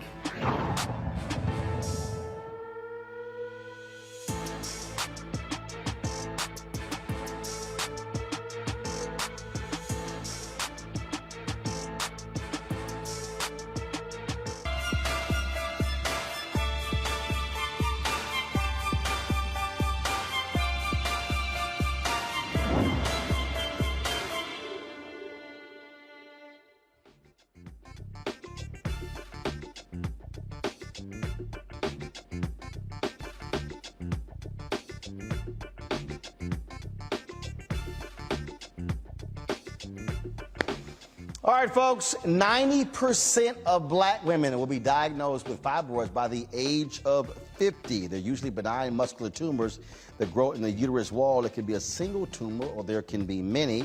They can be as small as an apple seed or as big as a grapefruit. My next guest experiences her own experiences with fibroids led her to create the White Dress Project, a nonprofit organization dedicated to bringing awareness and supporting women suffering from fibroids. Tanika Gray Valbrun joins me from Atlanta. Tanika, glad to have you on the show. We've had this conversation many times before, and I know many sisters in my family and others who've had surgeries for fibroids, very painful, and still part of the issue is what causes fibroids and why do they have such an impact in Black women? Well, thank you so much, Roland, for having me. It's so great to be talking to you, and thank you for just wanting to bring more attention to this issue. As you said, yes, 90% of Black women will suffer with some type of uterine fibroid by the time they are 50. And to your question, what causes them? You know, we really don't know. There are a host of theories out there like vitamin D deficiency, estrogen dominance, which means that there's an increase of estrogen in your body that is causing these tumors to form. But really, that's why, a part of why I started my organization, to ensure that we get to the bottom of this question, which is what causes fibroids and why are Black women disproportionately impacted with them. So what is the White Dress Project? Exactly what is it? So the White Dress Project is an organization that we're a nonprofit that I founded based on my own personal story. It was so interesting to hear the last segment when the FISC executives leaders talked about owning your own narrative. And that's what I wanted to do. I really wanted to get support for suffering with this condition. I felt that this was an issue below the belt that nobody talked about. But when I got with my girlfriends, my cousins, my family members, everybody was like, yeah, girl, everybody has fibroids. And I just didn't understand why we weren't talking about it on a national level, why there wasn't legislation, policy around it when, you know, quote unquote, so many people are suffering. So I wanted to do something about it. So we are a nonprofit. We support people who are managing life with fibroids. We engage in policy and advocacy. We have events across the country, really allowing people to know that they do not have to suffer in silence with this. They can share their story. Their story is important. And really that's what we do. We curate events all across the country to ensure that people understand that they do not have to suffer with this alone. And, you know, to the earlier point of controlling your narrative, if we don't begin to share how much this is impacting our lives, then nobody will know. One of the things that we're most proud of is that we've been a part of the legislation that is currently in the U.S. House and the U.S. Senate. It was introduced by our Vice President, Kamala Harris, and also by, can you guys hear me? Oh, I lost you guys. Okay, there you are. Yeah, we got you. No, we got you. Okay, awesome, awesome. You know, I'm at my mom's house in Florida, so you know this internet. But anyway, no, we're good. Our Vice President. Also on the Senate side, introduced by Cory Booker and Senator Capito, and also on the House side, Yvette Clarke. So this Stephanie Tubbs Jones Uterine Fibroid Research and Education Act is our hope that we will get this passed, get funding behind this, really to answer some of those questions that you have about cause, et cetera. All right. How can people get more information about your project? How can people get involved? Yes, I think I heard that question. If folks want to get more information, where do they go learn more about your project if they want to get involved? Yes, we are the whitedressproject.org. You can also follow us on Instagram at We Can Wear White. We're also on Facebook and Twitter. So just search for the White Dress Project and you can find us. All right, Tanika, we appreciate it. Thanks a lot.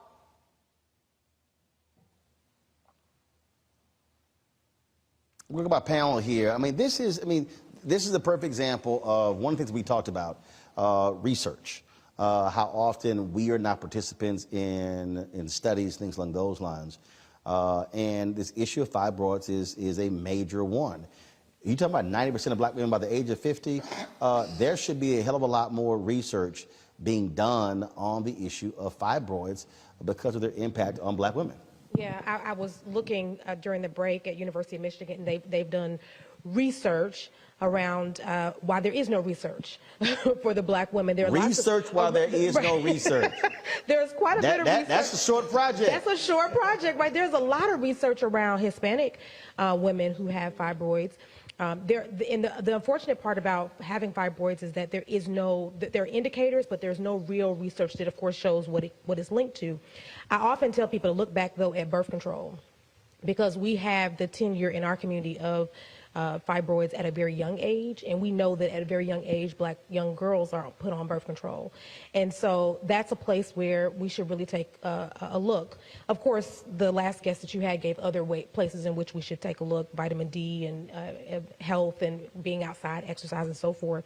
But I would say there's a real reason why a great majority of us end up having hysterectomies as it relates to this. So this is not just about having fibroids. I remember having my son, and the doctors, when I had a cesarean, he said, "Oh, I see some fibroids in there. Maybe you get them taken care of when if they start hurting."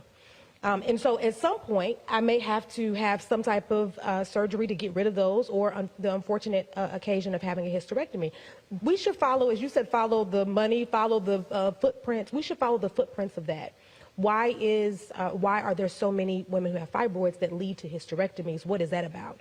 What are we trying to do there? Is that controlling our community? I'm not a conspiracist at all, but there's just something to look at there. And again, we don't have the research to even begin to look at it. So I'd love to see that happen at some point. Absolutely. Jeff? Yeah, sure. If fibroids, it's a difficult issue, and I've heard lots of conversations around the subject. I had tons of conversations around this with my female parishioners. I've had tons of conversations, intimate conversations with about this subject with my wife. And as a man, I can't imagine what I would have to go through if I had to deal with a complicated issue like fibroids. Not being able to trace the source of it, but to know that it affects so many of us and so many of our women. My wife and I made the decision, and she made the decision, actually, when a woman makes a decision about her body, our man's job is to not say we, but to just back it up. That's right. And to say, yes, dear, that's what we do. But to not go on traditional birth control, because we were seeing that. We were seeing at public health clinics, when we were on the Affordable Care Act and as an independent ministry having to use that, a lot of the public health spaces encourage, especially young black women, to go on birth control, to get new shots, to get birth control that's going to last for 5 years. And we do not know what's in these products. So when she decided to say we're not going to do that, obviously she decided not to. We got 5 kids. So she decided for her health. Luckily, she's not had that issue at this moment. And preventative health is important too. So it's a shout out to Sister Tanika, to the White Dress Project and what they're doing to bring about the awareness. As Sister Kia said, it's also about getting the research. It's about getting us participating in research, and kind of piggybacking on what we heard in the previous conversation with our HBCU leaders, it's about us leading the research. Right? We have to put ourselves in a scientific space where black women, black men are studying this phenomenon and actually finding ways to cure ourselves. And that's something that's very important. It's an opportunity that's on the landscape there. And nobody, I don't think we know anybody who does not know somebody who has been infected, effected, or affected by fibroids in their family. And I've got 3 daughters, so these are the thoughts that I have.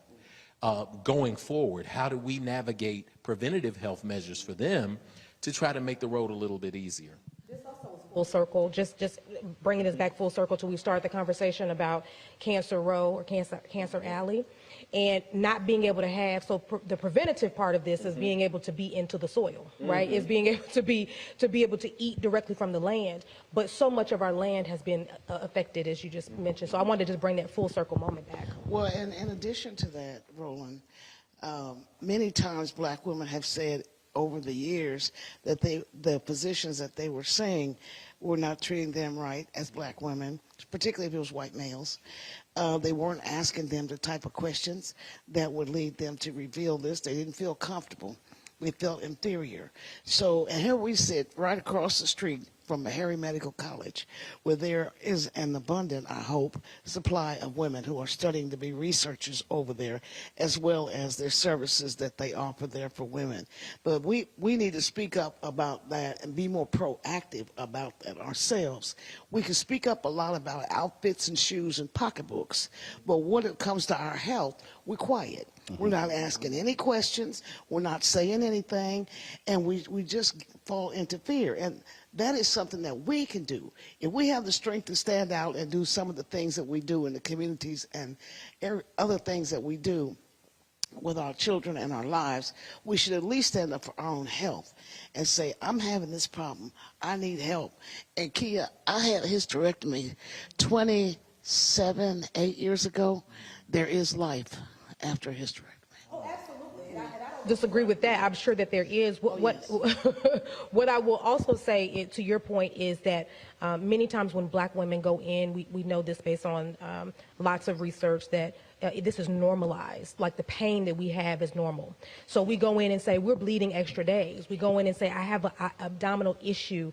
And so that has been normalized. And also, because of systemic racism in our health community, health departments, and our physicians, we also then, what happens is they don't take us seriously. So there's a systemic part to this. I think I've tried to echo that as much as possible. There's a systemic part of this is really that sometimes we do advocate for ourselves, but we sit in the waiting room for a long time, or the emergency room bleeding out. And we've seen that happen in a great amount of cases. Yep. Serena Williams is an example of that. You have to find you another physician. And be proactive. And speaking up and asking questions. When I go to the doctor, and I go to a female doctor, I worry her to death because I want to live. And no one else is going to come in there and ask her questions for me. So I have to do it myself. And I had to learn how to do that and not be intimidated or afraid of them. That's why I wanted to have a woman physician, because the men just didn't get it. They just did not get it. So for me, that has worked. And I have gotten her to the point where she doesn't freak out if I ask her a lot of questions. She just answers them because I am determined to be proactive for my own health. I agree. I absolutely agree. All right, folks, that is it for us. First of all, YouTube, seriously, we now have 1,000 likes on YouTube. What are y'all doing? Y'all falling asleep. I don't understand what the problem is. So between now and I close out, y'all should hit that like button so we can hit 1,000 likes. We are here on the campus of Fisk University, folks, in Nashville, Tennessee. And earlier I talked with students. I talked to them about being caretakers of the culture. And one of the things y'all have heard me talk about a lot, and that is we can't talk about the value of our institutions if we don't support our institutions. You heard me say earlier what we're dealing with in terms of where we got people who are HBCU graduates and they're wearing their shirts and they're talking about how they're proud graduates of Howard and Fisk and Meharry and Hampton and North Carolina A&T and Tennessee State, Texas Southern University, Stillman and Lane. But you need to be asking them, are you sending a check back? Because it is embarrassing. It is embarrassing to say the national average of giving at HBCUs is 5%. Claflin University is the largest. They exceed 50% of their alumni giving back to the institution. Spelman has a high number as well. But the reality is, it is those dollars that come from African Americans that is going to make sure that we survive. Henry, go to a wide shot. So, folks, this piece that you're seeing behind me, one of you can explain it better than me. Go right ahead. But I need people to understand that this is not necessarily a piece of artwork, that it was the voices of the Fisk Jubilee Singers that played a role in keeping the institution alive, fighting against white racists who wanted to shut it down. We cannot sit here today and so-called be the smartest generation and have more money and all these different things, and so technologically advanced, and we don't actually ensure that our institutions are surviving. They should not be surviving. They should be thriving. They should not be surviving based upon the donations of billionaire Mackenzie Scott, the former wife of Jeff Bezos. The reality is we should be giving back. Unfortunately, folks aren't. So when you see somebody talking about going home to homecoming, ask them how much money they're going to spend on airfare, hotel room, food, alcohol, and buying of swag, and are they going to give even 10% of that to the university?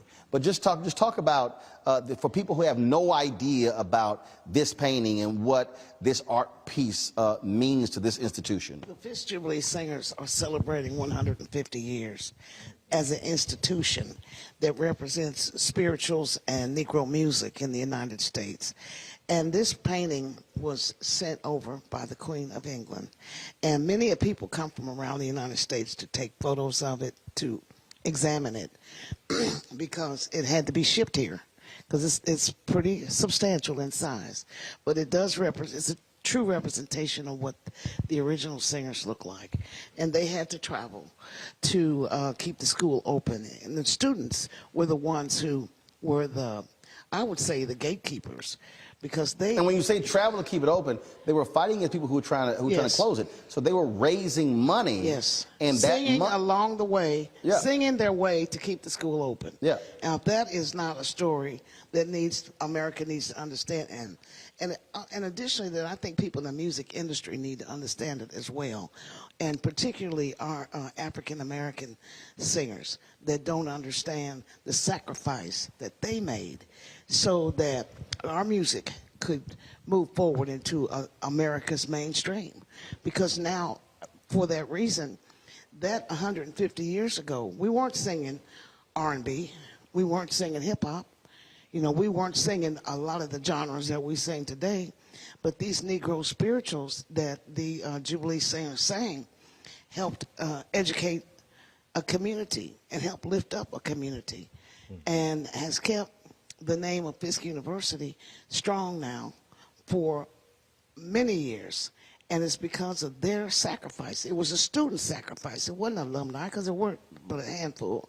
It was the student sacrifice that made this place really what it is. And it's interesting because I actually there's someone who's trying to do a movie on the Fisk Jubilee Singers and this whole story, and they're trying to do a crowdfunding effort. I actually got an email on that last week, so I thought that was real interesting. Jeff, also explained to folks, we're here in Nashville, and Nashville's moniker is Music City. Yes. Nashville did not get that name because of country music. Oh, no, absolutely not. And it's important that you say that, because as Sharon said, the sacrifice of young people, of students. You think about kids who are 18, 19 years old, some of them a little younger than that, who said, we love this school so much that we're willing to build it out as an institution, sacrifice going to classes, follow Ella Shepherd more around the world, traveling, singing these songs that came out of the fields that became the foundation for American music, and then taking the funds and putting them literally into the buildings on this campus. When they sang in front of Queen Victoria in the 1800s, when Edward Havell, who was her personal painter, made this painting behind us and shipped it over here, when that money came in, from the moment that those singers there who are depicted behind us, when they performed in the court in front of Queen Victoria, the newspapers in England said this must be a music city. So Music City got the name not from country music, although country music got its influences from those same field hollers. We could talk about that forever, but that's how Nashville got its name. It became known as Music City, USA. The building that we're in now, Jubilee Hall, which was built between, I think, 1873 and 1876, was a collective effort of black excellence. These students went, they sang, they collected money, they brought them to this campus, and they built the first educational building for the education of blacks, and that's why Jubilee Hall's other name is literally Frozen Music. That's what they call it, because it commemorates the sacrifice that those students made. So when you understand that connection there, when you understand the power in institutional building, when you understand that you're standing on the shoulders of those who came before you, you can't help but to feel it when you walk inside this building. You walk inside those stairs there. And I would say I went to Tennessee State, so this is my Tennessee State blue. But I also say I'm the wisest man on the campus here at this because I went to Tennessee State. And people get angry, they get mad. And I say, but I'm wisest because I married a Fiskite. So sons and daughters ever on the altar, right, we can sing alma mater, right? I know all the lyrics, and she knows the ones at Tennessee State too. But when you walk in that building, you can feel the energy there. And when you see that grand staircase, that when I was in school down the street at Tennessee State, you couldn't get on the staircase. You come near that staircase, they say, back up, back up, back up. I'm talking about an 18-year-old, stop. I'm like, what? You cannot touch those stairs unless you have graduated from Fisk for 50 years. You have to be alive and have been alive for 50 years after graduating before you can even stand on the stairs in the lobby. Why? Because those timbers for those stairs were shipped here as a contribution when the hall was first built. Those timbers were sent here by an alumni in the 1800s who sent them here from Sierra Leone in West Africa. So that energy is in this building. And that energy with an E creates an energy and that understanding that you are connected to everything that came before. So it's insane when people say, one of our stories we got, Roland, that you sent us was about the cat talking about the CMT awards ain't Wakanda. Right. You know, he's like, oh, the CMT awards ain't Wakanda. And they're on conservative routes. So he was upset all the black people who were presenters. Oh, yeah, he was upset because black people are participating in country music. Well, baby, you have, like, you've heard my brother say this because my mom and daddy said it to us growing up all the time. They said, hey, boy, when you open your mouth, you put your brains on display. And that's exactly what that talk show host did. It means he doesn't understand how Country Music City got its name, Music City. Right. He doesn't understand Linda Martell, 1941, who sang at the Grand Ole Opry and set the standard for country music by putting her energy in. He doesn't understand the harmonica wizard, this little bitty guy who they called an imp, who was named D. Ford Bailey, who played the harmonica, who played the guitar, who played the banjo, and was the first star of the Grand Ole Opry. He didn't know anything about Charlie Pride, Kiss an Angel, Good Morning, and let her know you think about her when you're gone. I heard that growing up. Yes, it's been black for the whole time. You just didn't know it. But everything that came out of America came out of those fields. Of course. And as a result, it's all black music. So when we see the resurgence, exactly, so they want to, oh, wait a minute, are you talking about history or well, there you go. CRT? YouTube, hurry up. Y'all got to hit 77 before we get to 1,000. Hit those like buttons. Q closes out. Well, the last piece I was going to say is let's just call this what this is black philanthropy. Yes. And, you know, it's really important to me that we use the word philanthropy when we talk about black people because very often we are seen as charity cases. And as just was so eloquently spoken by both my co-panelists, that these students became philanthropists and made sure the world knew that. And so many of us are because we give our time, our talent, our treasure, our truth, and our testimony, which we've been showing on display today. And so it's always important for me to make sure I pull that out.